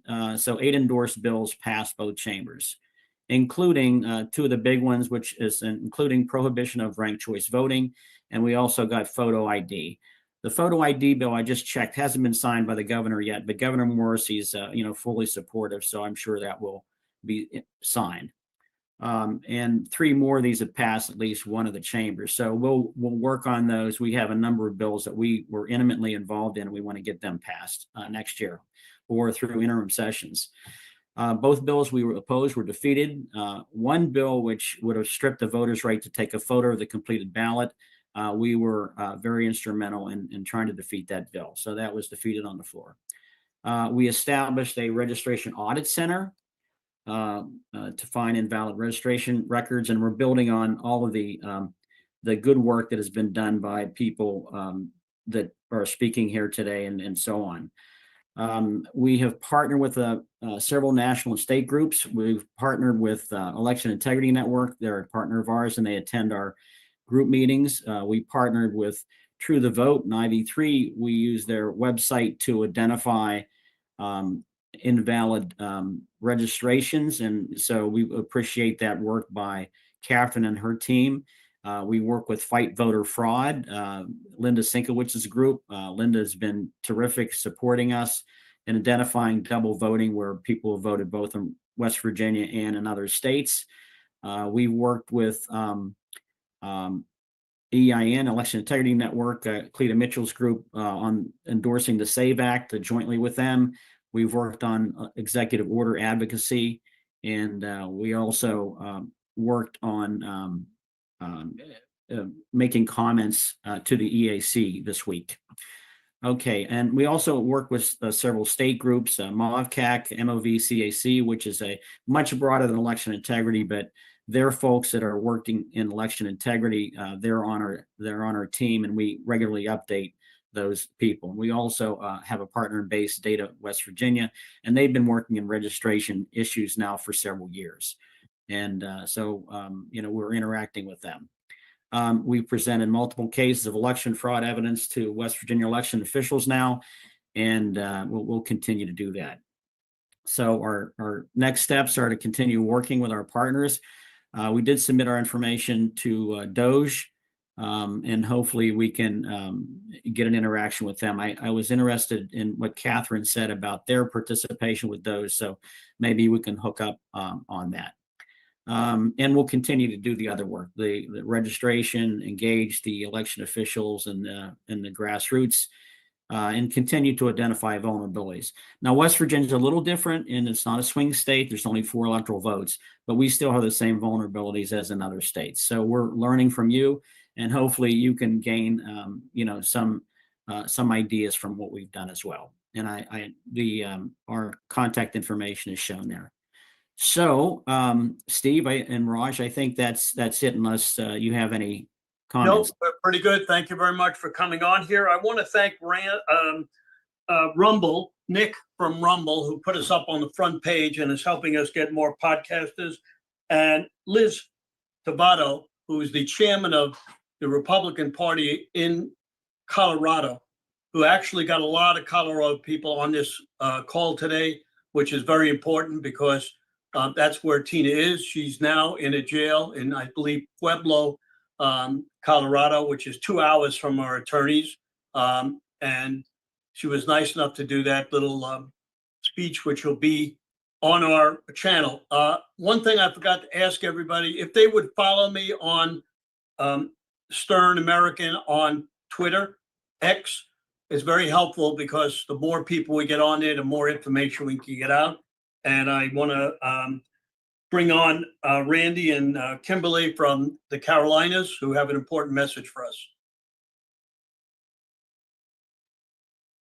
Hello there. I'll let Kimberly start off. She'd like to do a introduction, I guess, for the group we're working with, United Sovereign Americans. So go ahead, Kim. So I'm actually from Michigan and Randy is in New York. So we work together. Everyone thinks I'm from New York, but every once in a while they think Randy's from Michigan. But anyway, we work long distance from each other. So what I kind of want to do is introduce United Sovereign Americans. I'm state director here in Michigan for United Sovereign Americans. And, first I want to say God bless Tina. She is a hero and a patriot. And it brings me to tears watching the clip that Joe showed. And she is one of the reasons we all fight. And we can all be doing something, which Randy and I are going to also talk a little bit about what we've been doing locally outside of USA. But it ties right in. So United Sovereign Americans has studied federal elections in 21 states. We're the first organization to measure the current election misconduct as defined in criminal law. And boy, did we find a lot of bad stuff.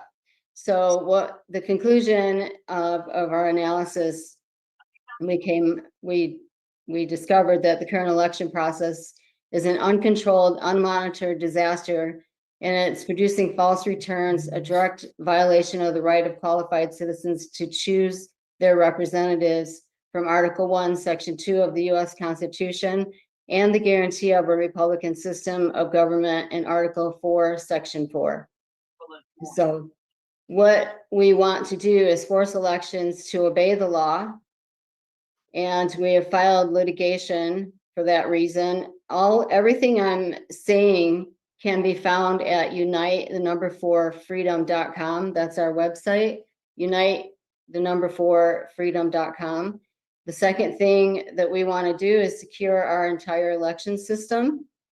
And we have drafted federal legislation that covers not only, things like voter ID and machines, it covers it all. We have a comprehensive solution that we would like to have passed, which we have been working on. And we also want to hold non-compliant officials personally responsible for breaking the law. And they are breaking a lot of laws. And that's what our research has found. So all of this can be found at unite4freedom.com.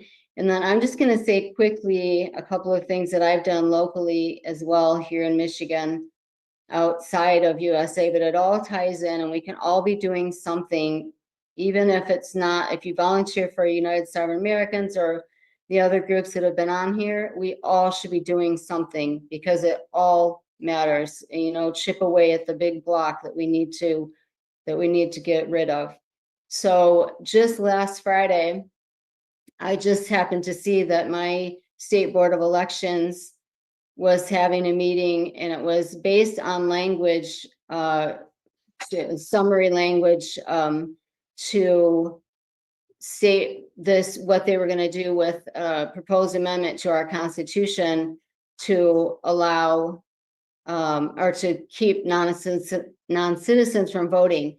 So I happened to go there and we only had 1 minute to speak, 1 minute. So I just went up and stated a bunch of laws that are already in place to prevent non-citizens from voting. And so I stated those and basically mic drop. And what I told them is there's no reason we can't get proof of citizenship. I had to get show ID when I was 16 years old for my driver's license, and so many other things we have to show proof of ID for or proof of citizenship for.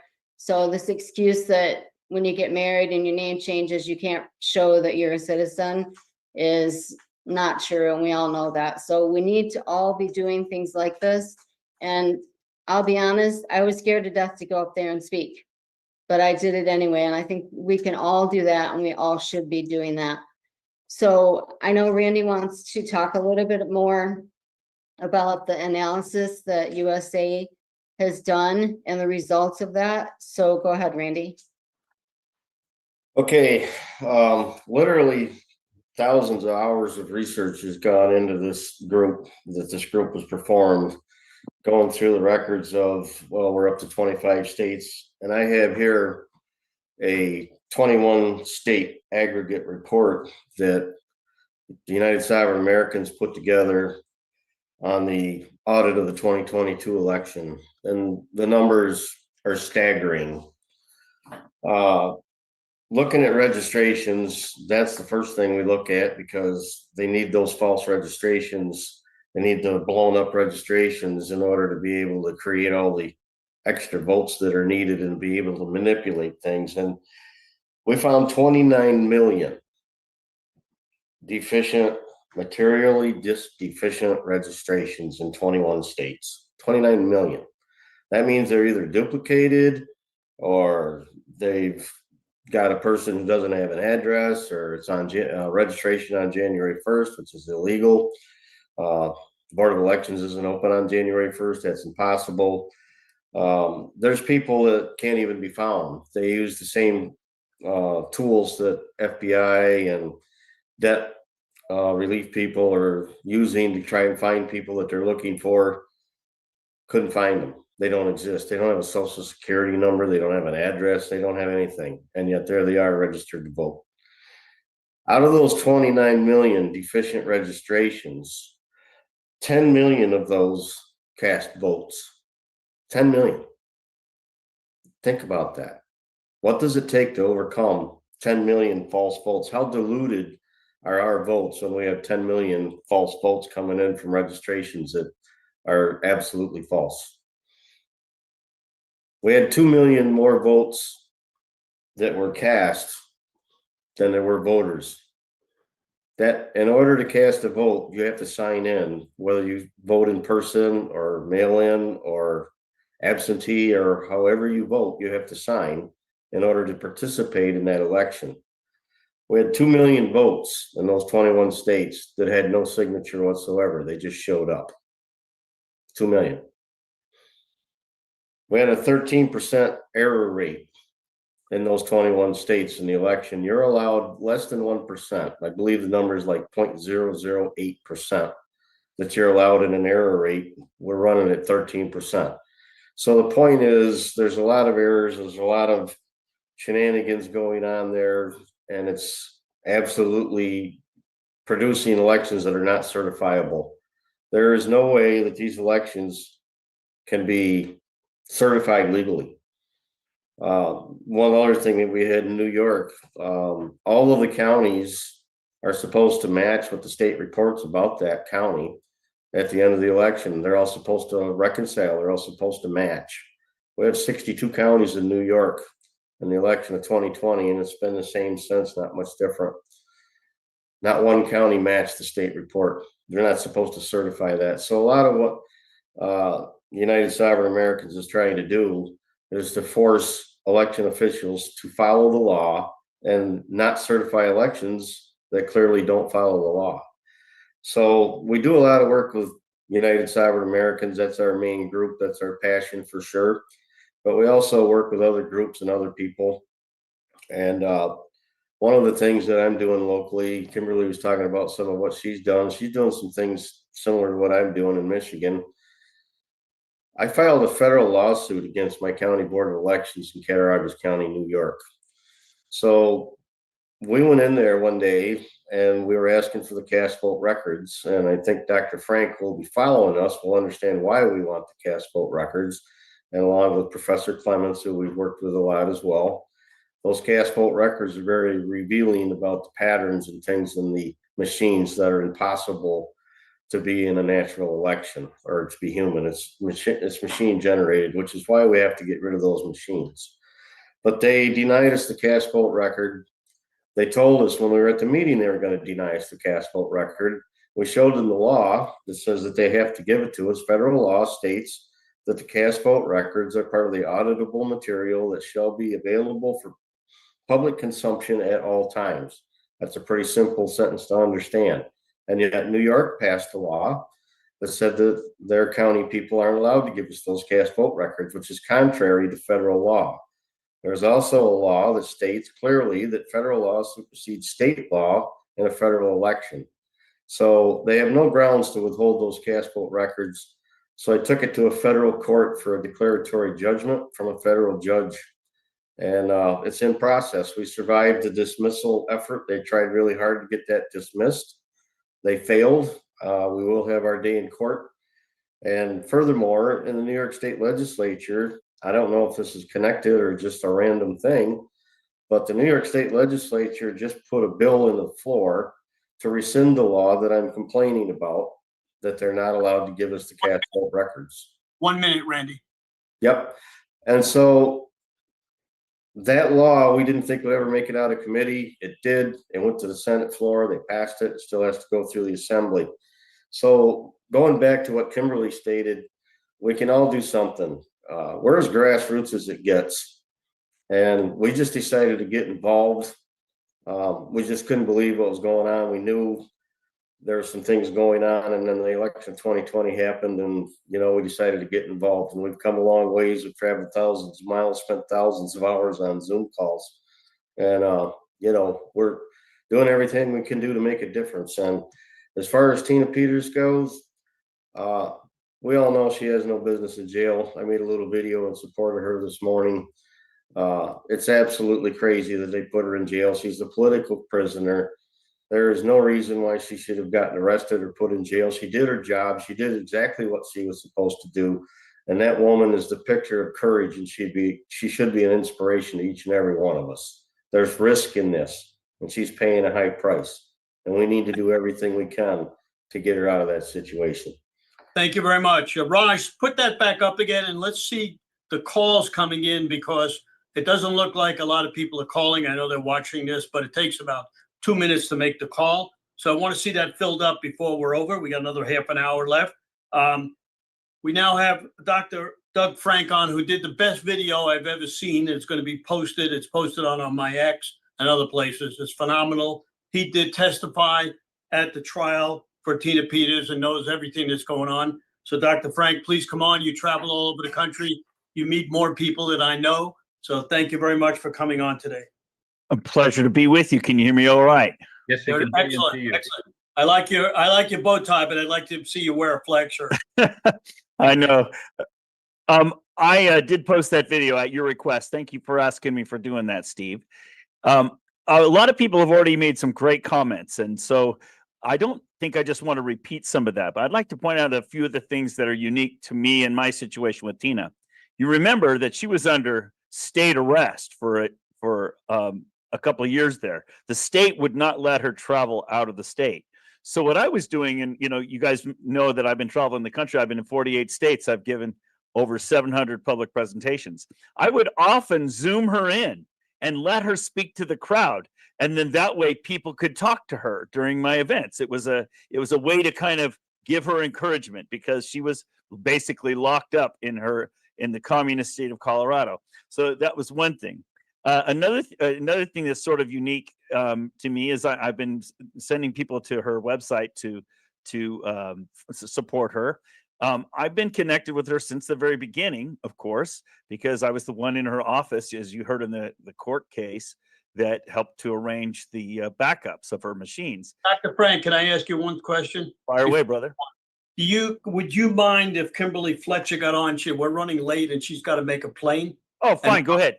Okay, so we're going to put Kimberly on, Moms for America. Kimberly, you want to come on and then we'll get Dr. Frank to take up. No worries. Happy to do it. Thank you very much. I'm not seeing Kimberly Fletcher on. Is she under a different name? I don't know. Let me check. You'll let Dr. Frank keep going on and I'll. Well, maybe while we're waiting, I can just tell you, we had Mike Lindell on earlier, and I was with Mike Lindell at CPAC when he got 90 minutes in the White House in the Oval Office with President Trump. And he spent some of his political capital, some of that time in the Oval Office, bringing Tina Peters' situation to the attention of the president. And when Mike came out of that room, he was just bouncing off the wall. He was so excited. The president said yes to all of our requests. And when he brought up Tina Peters to President Trump, Trump pointed to the 6 attorneys in the room and he said, "Get her out." So, and then the next few days, that's when the the Department of Justice launched their investigation. So, Mike has been loyal to her since the very beginning. I mentioned that in that little video that I put together as well. But anyway, you want me to just keep going, I guess, Steve, because you're working on getting Kimberly back. And hey, if you could, Frank, Dr. Frank, in your video, not everyone's seen your video. They may not, and not everyone will see it. Could you please refer to the comments you made about them refusing to allow the evidence in the courtroom, because a lot of people do not know how thwarted that whole proceeding was, Dr. Frank. Raj, you're right on the money. That was going to be my next bullet point. I'm following my bullet point, so we're in sync. So what people need to understand is that during the trial, they played 11 minutes of a recording of me in Tina Peters' office. What most people don't realize is that most of that recording, I was talking to somebody else. I wasn't even talking to Tina Peters, but the prosecution made it appear that it was me talking with Tina. And so they misconstrued this a little 11-minute segment that was taken out of context. Now, if I don't get a chance to be in the witness stand and for the attorneys to cross-examine me and to say, hey, wait a minute, what did you mean by this and this and this? And for me to clear that up, then basically they're misrepresenting the evidence, and they did so knowingly. I was not allowed to testify in the lawsuit. I think of all the things, the Judge Barrett is like so biased. That's grounds already for a mistrial. But the fact that I didn't get to testify in the lawsuit, I was the one they played a recording of. I was the one who was with Tina Peters at the very beginning, sitting in her office and set up to get the backups that Mark Cook then later investigated. So, for me to not be able to testify should tell you a huge amount. And honestly, I used to tell people Tina Peters case will never go to court, because if it does go to court, we're going to be able to put all this evidence into court. And I was wrong. And the reason I was wrong is because I'm not an attorney, I'm a physicist. What I didn't anticipate was that in all the pretrial hearings, they excluded all my testimony. They excluded the testimony of several key players in this. So essentially, if you think about it, they've precluded the exculpatory evidence necessary to exonerate Tina. Everything goes to her motive. And you'll notice that, like, for example, the identity theft charge that was put against her, she was found innocent of that. She didn't do anything illegal. She already suspected. The day I walked into her office, she already suspected something was wrong with her elections, because they had just had a municipal election and somebody had called her from the state saying that they already had the results of her election. She didn't even have the results of the election. How could somebody else have the final numbers when the polls weren't even closed yet? And Dr. Frank, she's on now. Okay. I'm going to be quiet. I'll be quiet. No problem. We'll get you on for longer. Don't worry. No worries. No worries. You see Kimberly, her go on ahead. there? Go ahead. Kimberly Fletcher from Moms for America, please go ahead. You go ahead and unmute if you would. On your device. There you go. I am unmuted. Hey, Rod. Okay. Hi, good to hear your voice. Go ahead. I'm actually in your neck of the woods. I'm in Florida today. Okay. I can't see you on the screen, but that's all right. I can hear you, so that's good. You can't see me? I can't see oh. your camera's on. Sorry Let me about just see. Let me spotlight. There we go. All right, great. Got the Moms for America colors. Please go ahead. Take your sunglasses off. Well, I just am honored to be able to be on the call with you guys today. Tina, there's so many things I could say about this that just infuriates me. We all know the story about what happened to Sharona, literally pulling a blueberry cobbler out of the oven when the FBI is banging down her door. The things that they did to mothers and grandmothers and the people at large during the last 4 years is insane. But what really bothers me about this is that President Trump can't intervene in her case in a legal capacity. He can encourage, he can call, he can say this is wrong. But that governor in that state, we have got to flood her phone lines. We've got to just make her life miserable until she does the right thing. This woman should not be in jail. She's away from her family. She's being tortured for standing up and doing what was right. And we all need to stand up with her and support her in any way that we possibly can, because she does not belong where she is. So let me ask Kristen, can you get Moms for America to call the governor? Can we get 100,000 Moms for America, grandmas, young moms, everybody to start to call the governor to ask them to pardon her? Yes. So what we need is we need to have like a short little video, just this is the story. I know it's out there. Brandon Strauch just did a really, really good one where he's like, okay, now that I have the cuff off my ankle and my, fake penalties are completed, he can now tell the truth and speak his story, because they kept telling him, you can't say anything. It literally cut him off at the knees and said, and silenced him. And now he's able to tell his story. And I think if we can get her story out there, especially if it's like from her, and I know there's a video out there about that, we can put the video and the call to action sheet out to our moms. We just want to make it as simple as possible for them. They want to understand what the situation is and that there's something that they can do about it. And the fact that Raj has made it so easy to put the information of where you call and who you call, that is incredibly helpful. So these links, if you can get these links to us, we will get them out to the moms and spread it through our network across the country. We have all kinds of these small moms groups. So Moms for America doesn't have chapters. We are more of a franchise model. So we have Moms for America branded local autonomous groups across the country. And they all have moms in their groups. And so it's a pretty extensive network. And that's why video is so powerful, because you can quickly tell the story and explain what it is that's going on and then what you can do about it. Text me where to send the email to. Tomorrow we'll have all our assistants send you everything that we have. And if you go to the OBBM network, can you see this on Raj? You want to put that on? You'll see all the videos that are already on there, and you can pull any of those off that you want to put. Every one of them is a individual one that we all did for Tina Peters, and they're being uploaded every day. We'll have about 50 to 100 on there. You could, I don't know if you could see them, Kimberly. Ken, are you sending this to the governor's office as well? No, what it is we have an email, we have a phone number. We want to get 1 million people.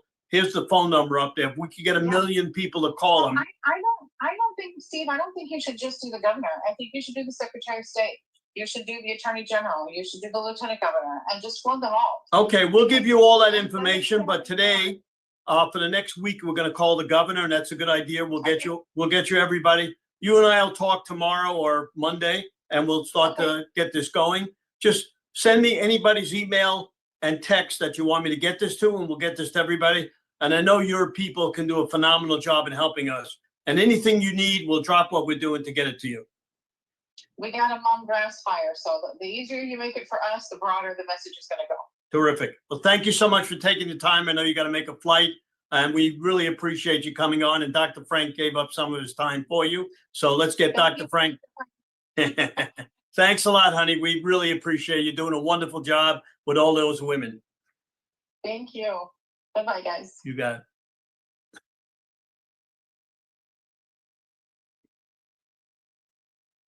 Go ahead. Dr. Frank, back to you. While Dr. Frank is unmuting and getting ready back, again, the call to action here is very, very simple, very, very straightforward. Please make the call even during this call here. And you can see over here already, I just want to shout out a couple of people here. Terry, thank you, man. You have called the governor. You've called a couple of times. Lynn, thank you for calling the governor. Rosa, thanks for taking action. Debbie, thanks for taking action.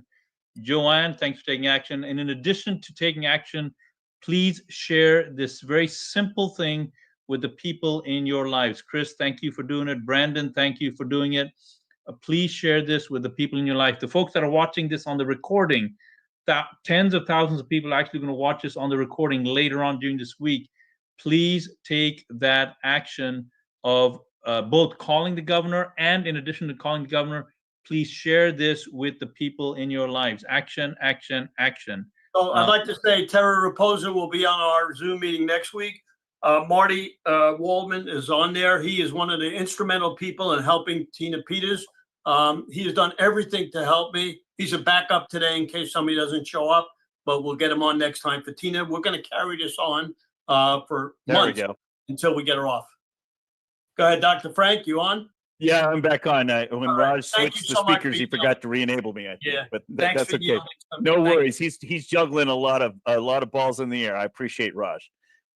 Raj had asked me the question before about the fact that I was not allowed to testify in the case, and how I think this is probably the most obvious thing in the trial, because they played a tape recording of me, yet they didn't allow me to testify. And then when the defense asked to play the longer video, which was 1 hour and 7 minutes, they precluded that, which would have provided the context. And there are all kinds of misconstrued statements that came out of that short video, which, by the way, I mean, that short tape recording, which I didn't know that was being taken, by the way. So it's nice that it was funny to hear myself 4 years later being recorded in that meeting. I wanted to point out something else very special about that meeting that people didn't know about, because this is supposed to be about Tina. When I walked into that office, Tina already suspected something was wrong, as I mentioned earlier, but something even more. Once I showed her the canvassing results, we had gone knocking on doors for 3 days. We found all kinds of evidence of fraud. You could tell she knew it was real. She knew she had a problem. And you could tell there was this pause.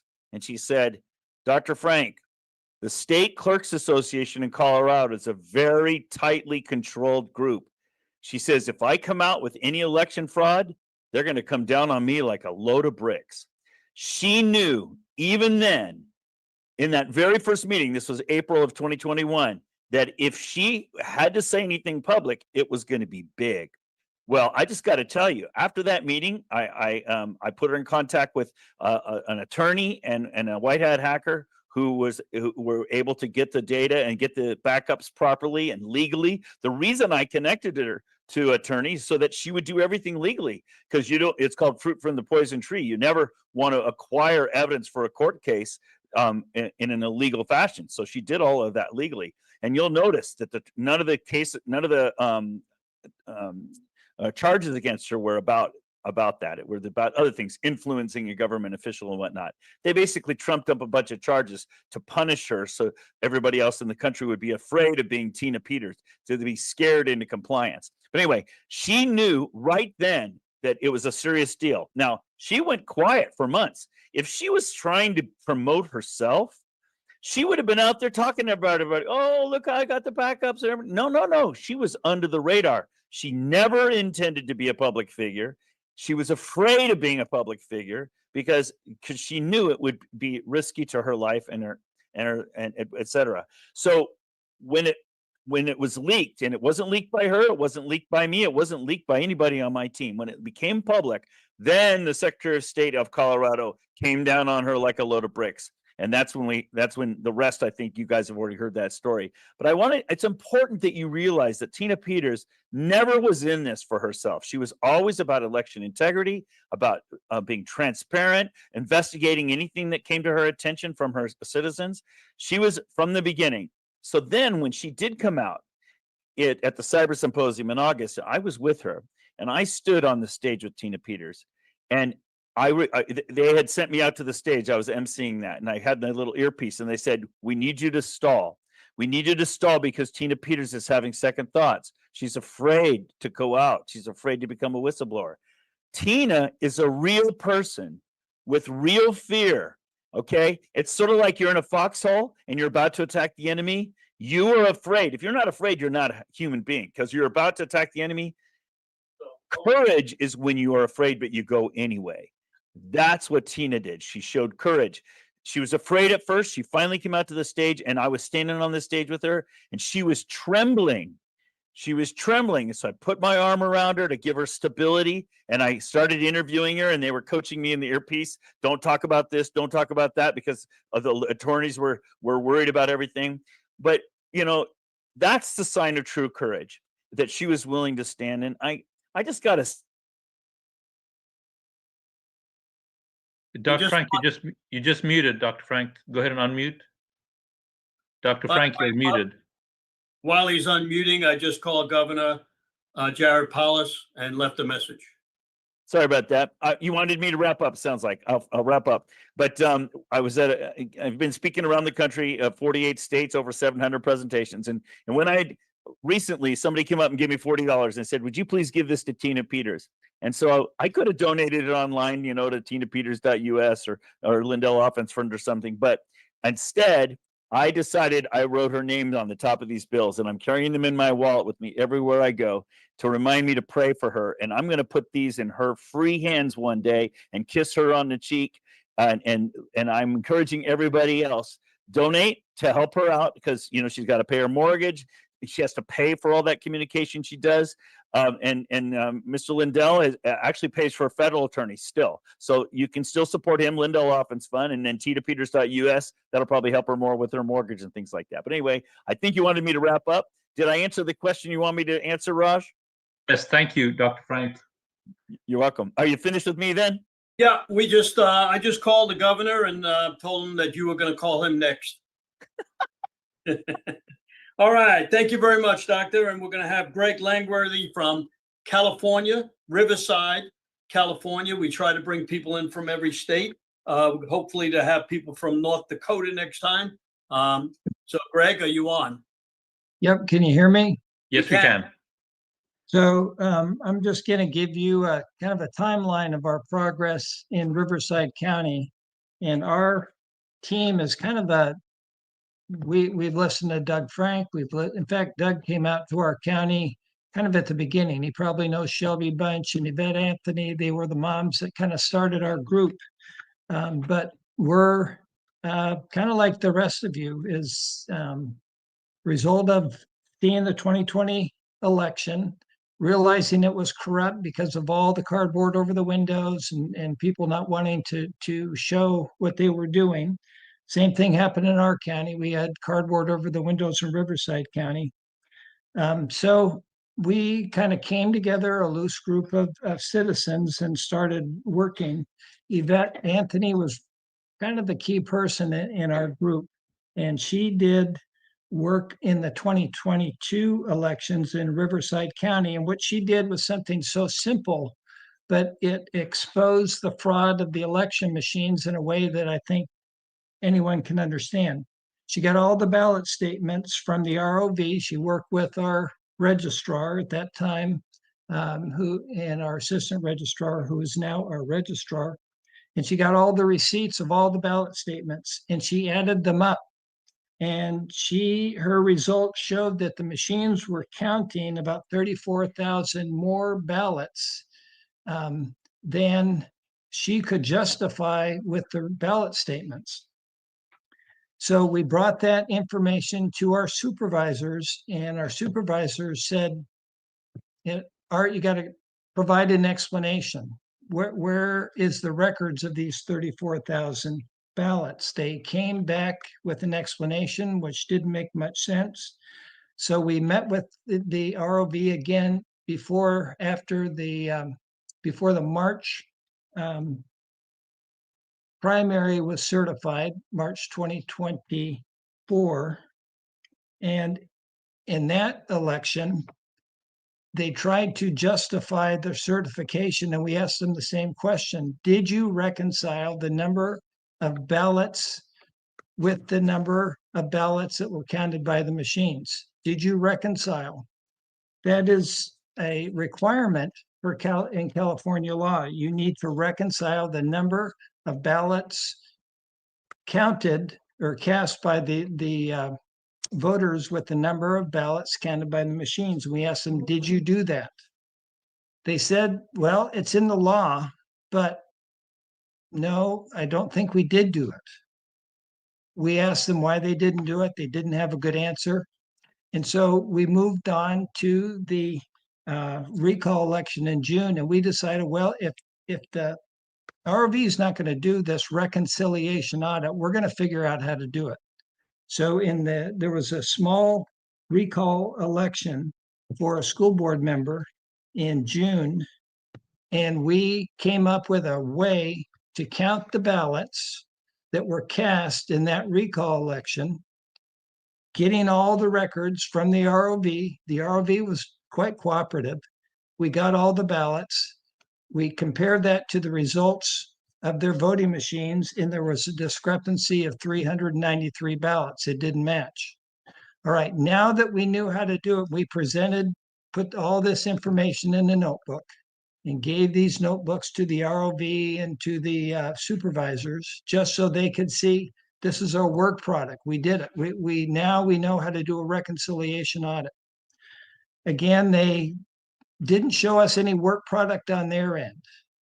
So we went into the 2024 election knowing how to do a reconciliation audit, and a reconciliation of the ballots cast by the voters with the number counted by the machines is a requirement in California law, Election Code 15302. There's no dispute about that.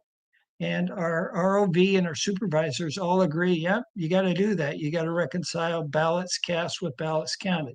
So we move into the election of 2024. We tell the ROV, we tell the supervisors, now we know how to do this audit. We're committed to do it. So we're going to come to you and ask for all the ballot statements. And we work with one of the ROV workers. Her name's Elizabeth, and she worked with us, and she gave us all the ballot statements from the vote centers, all the ballot statements from the drop boxes, and she came up with a way to give us a record of all the ballots that came in from the post office. And so now we had all the ballot statements. It's like the receipts you get when you reconcile your checkbook.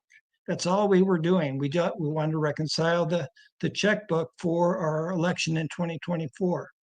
We couldn't get all the records until January of 2025. But once we got them, all our moms worked together and added up all the ballot statements, all the receipts. We added them up. We compared that to the number that the machines counted, and there was a discrepancy of 33,888 more ballots counted by the machines than we had receipts for. In February of 2025, we presented this information to the ROV. The ROV, and we gave them all the receipts. We have this term, it's called work product. Work product is simply all the receipts that the ROV gave us, added them up, organized, so they could see how many we got from the vote centers, how many we got from the drop box, how many we got from the post office. We had the records, we had the work product. We gave them our work product. They did not dispute our numbers because they're their own records. So February, we give them the audit. Our registrar, Art, said, okay, we'll get back to you, give you a response. They got back to us just recently, April 10th. Now they were asking for, you saw our work product, where's your work product? How did you reconcile ballots cast with ballots counted? They did not have a work product, and they did not have a standard operating procedure for doing such an audit, though they did agree that we're interpreting the law correctly. This is something that has to be done. What they did give us was a reconciliation audit based on reports they got out of the machines, not any original ballot statements, but their own audit showed a discrepancy of, let's see, around 9,286. So their own audit, which was not based on ballot statements, it was based on reports they got from the machines, was off by 9,000. Now, what's the problem? The problem is they're supposed to equal. Ballots cast is supposed to equal ballots counted. It didn't. They agree that we got the law right, okay? And they also have a problem with election code 4.1.1, and you've probably heard of this, that all systems shall achieve a report total error rate of no more than 1 in 125,000. They were nowhere near that, even with their own audit. With our audit, which was based on the original records, they're off by 33,888. Okay, so that's where we are now. Our supervisors were at this meeting. Our supervisor, our DA, our CEO, we're all at this meeting where where the registrar tried to explain this discrepancy. So far, we don't have an explanation, but we think what we've showed is that the machines are not counting correctly. The way we explained it is real simple. That machine is a big calculator. So the number of ballots you put in, the same number needs to come out. You can't put a certain number in and then the machine counts something different. If it does, you got a broken machine. And so what our response is right now is our county signed a contract with Dominion, but there's a provision in that contract that says if our equipment is not working properly, give us a chance to fix it. If we can't, then you get a refund. That's Greg, what we're advocating. 1 minute. Okay, that's what we're advocating for the county to do. So they have committed to us to have a public meeting, and we are preparing for that, where we're going to present all this information to the public, because the public really hasn't seen it yet. And we are also going to deal with the problem of the voter rolls, and we're working with Orange County as well to examine our voter rolls. So that's where we are right now. Thank you very much. We appreciate you coming all the way from Riverside. Our next guest is a good friend of mine. We had lunch last week, John Goodman. He has more people that follow him on X, and he's taught me a lot about X. So if everybody can join me on X, go to Stern American, very important, and I'll switch it over to John Goodman. Come on down, John. No one asked any questions. Now they have a blueprint or something. Yeah, no questions today. We're really running late. Thank you. Raj, you want to get John in? John, go ahead and unmute. John, go ahead and unmute if you can. While Okay, John is, there we go. There we all go. right, John, we can see you clearly. Okay. All right. Thank you very, very much. So anyway, I'm John Goodman. Thank you, everyone. Good afternoon. today, I want to talk about what I have been doing for the last 7, 8, 9 months. It's so important. And it's a switch of pace from Tina Peters, although that topic is super important in its own right, of course. Mail-in ballots. Remember mail-in ballots? They were marketed by both Democrats and Republicans in 2020 as a one-time deal because of the pandemic. But they haven't been a one-time deal. And they haven't been a one-time deal despite no federal legislation, nothing from Congress, the Senate, constitutional amendment. They just have seeped into a 200-year-old voting system. And we know how fraudulent mail-in ballots are. 4 million fraudulent mail-in ballots in 2020. And there was less in 2024, but there still was Maricopa County, Orange County, California. But Trump had such a big lead, that's why you didn't hear about it as much. But what happens in a close race? What happens then?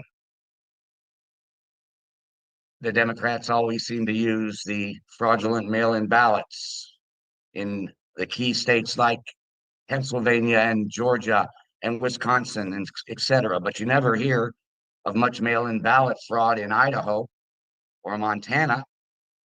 So the Democrats are very strategic. Raj, could you put up that first picture that I want to show the map to everyone, which is the laws from state to state, voting laws from state to state since.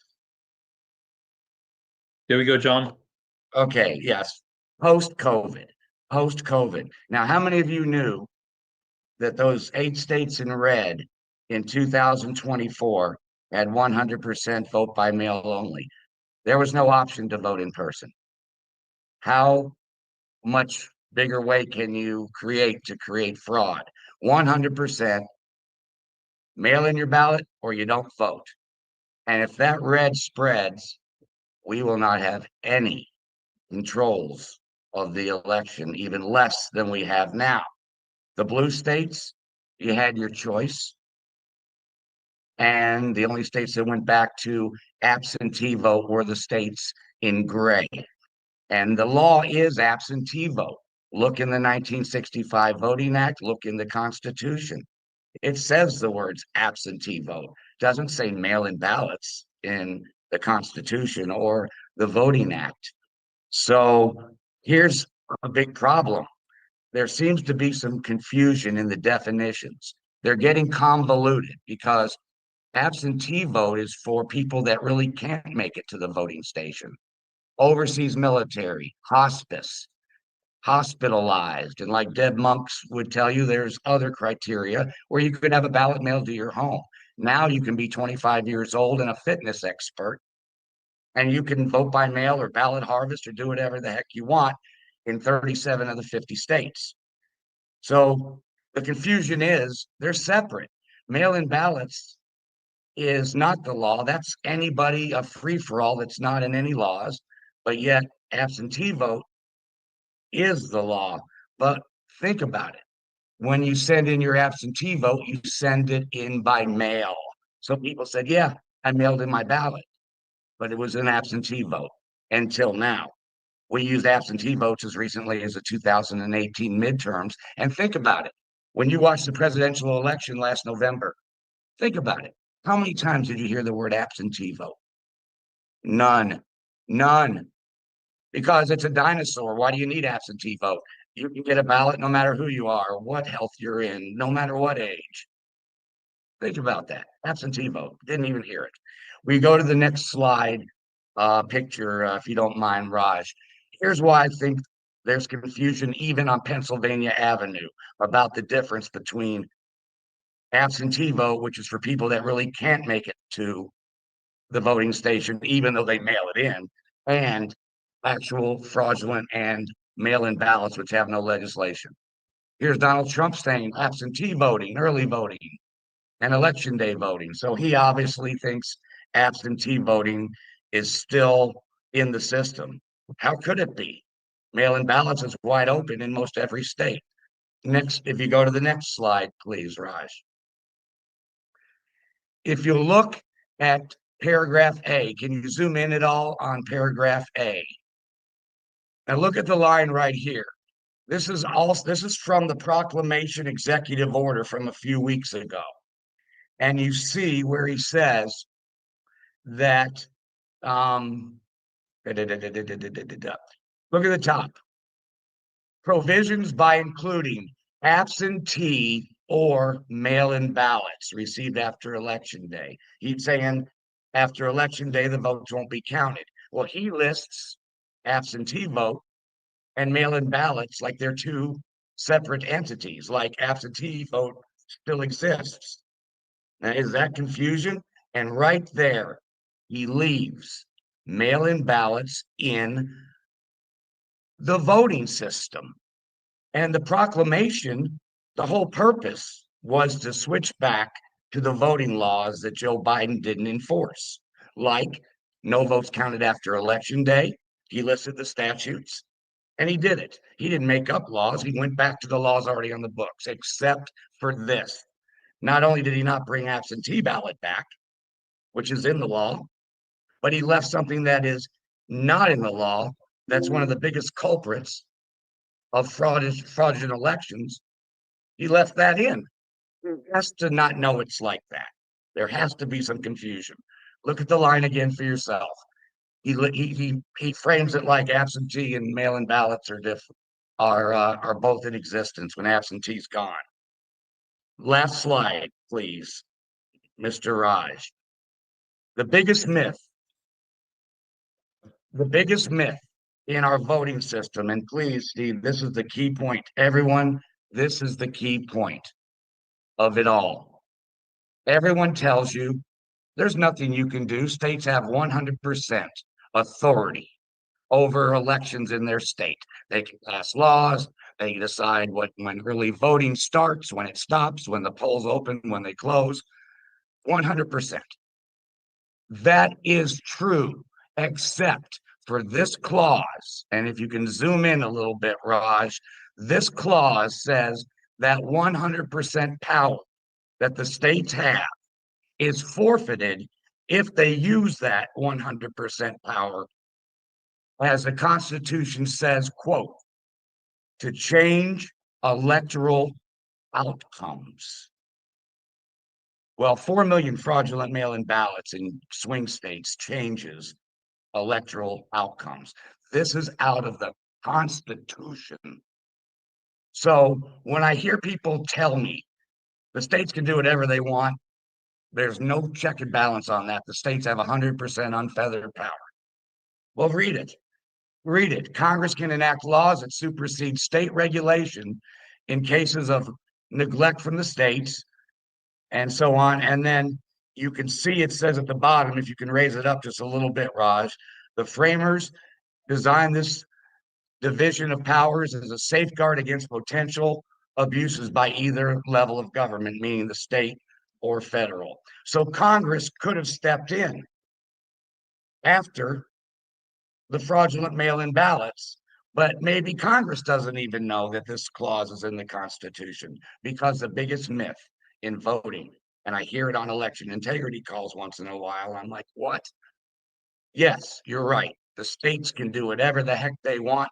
They can even enact laws about elections. But as long as they stay down the middle, as soon as they start helping one side or the other with their actions, they forfeit that right.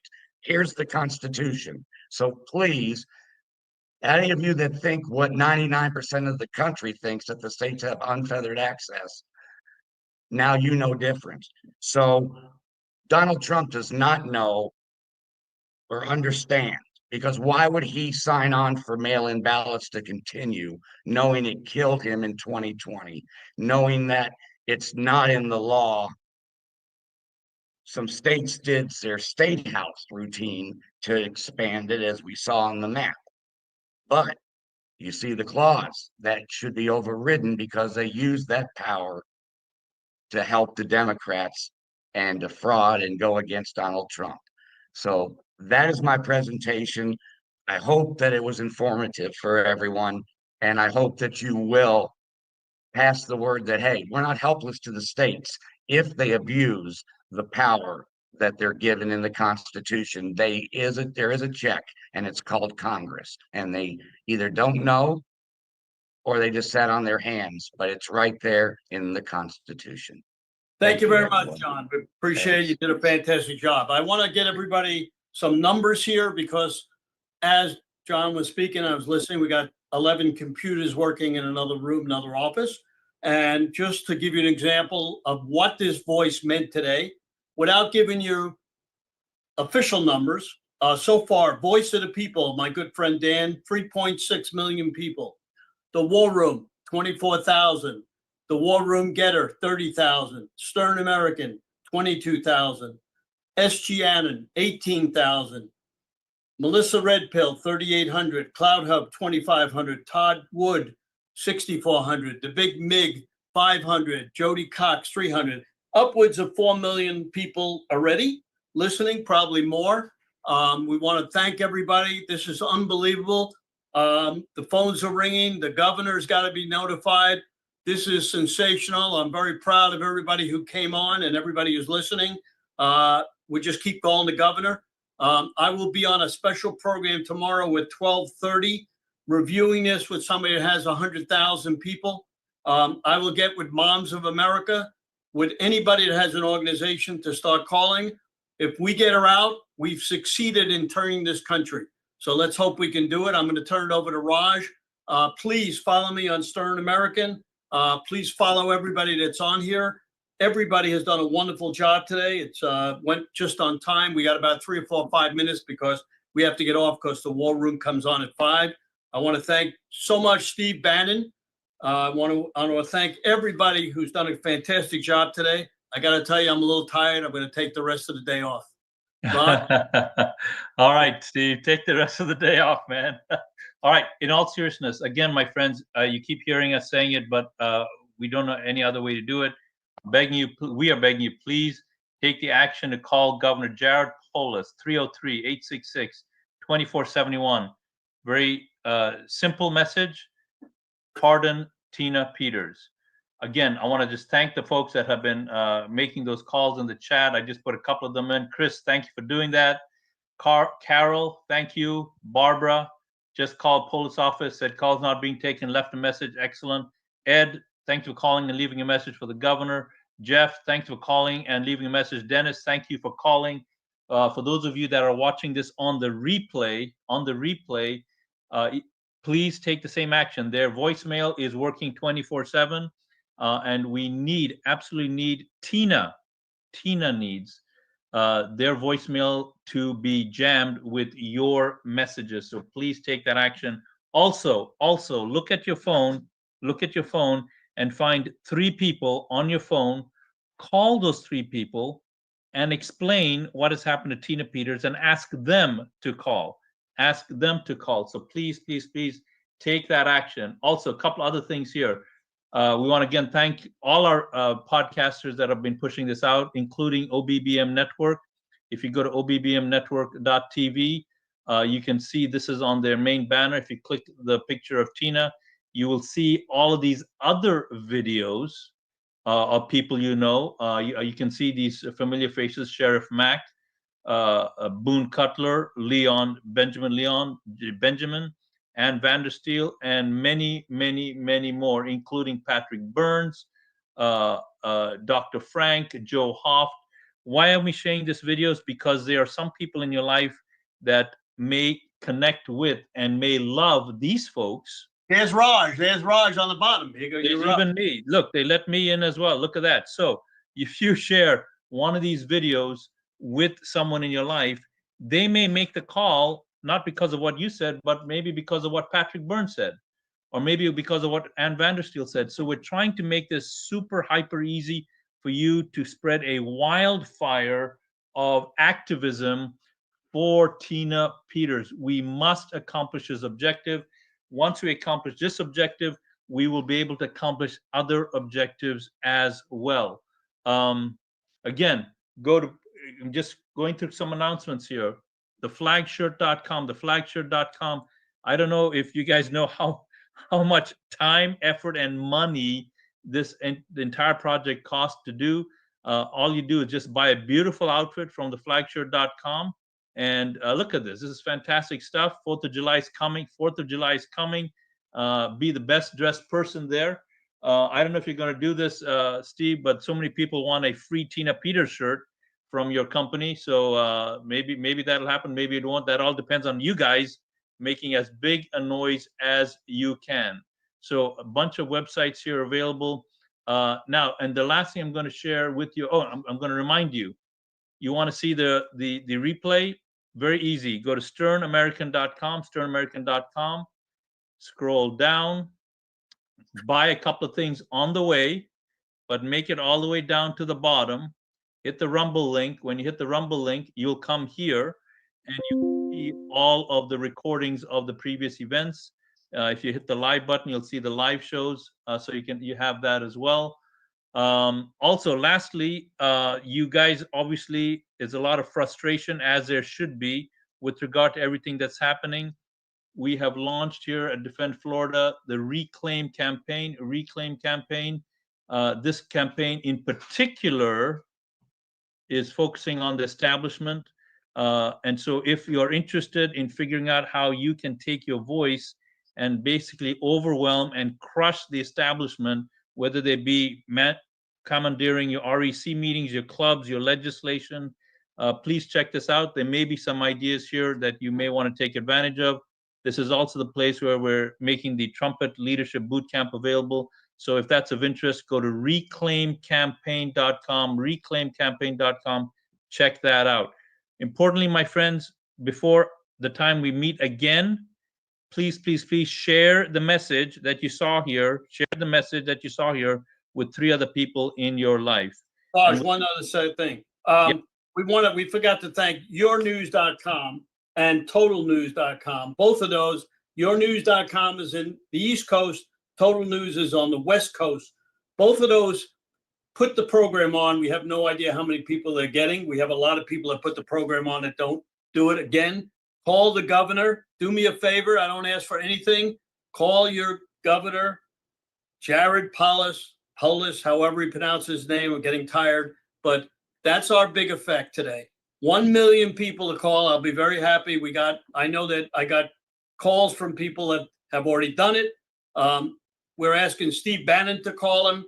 We're asking John Frederick, Steve Gruber, everybody who has a voice, call the governor, let him know. Doesn't matter who it is. It could be Tucker Carlson. It doesn't matter who it is, but you can see Total News, Your News. They're all helping us. There's so many people helping us that the voice is getting out that never got out before. So again, have a good week. Raj, you want to give some closing statements? We'll be on again in about 3 weeks. Thank you, Anthony out there, Melissa, Samantha, everybody who's helped us put this on. It takes a lot of people to come right on the minute. I mean, we got to be off by 5 o'clock so the war room can get on. So Raj, close it down. Thank you, guys. I want to thank you, my friends, the people that are watching. You, the most important aspect of this entire event. So I want to thank you very much for making this happen, for watching this.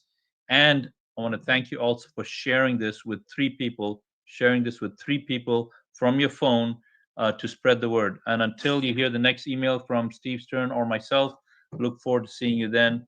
Have a great action-packed couple of weeks. We'll see you soon. Bye-bye, everyone. Thanks, Raj, for all you do. Appreciate it. Hey, you're welcome, Steve. Back at you, my friend. Bye-bye. Bye-bye, everyone.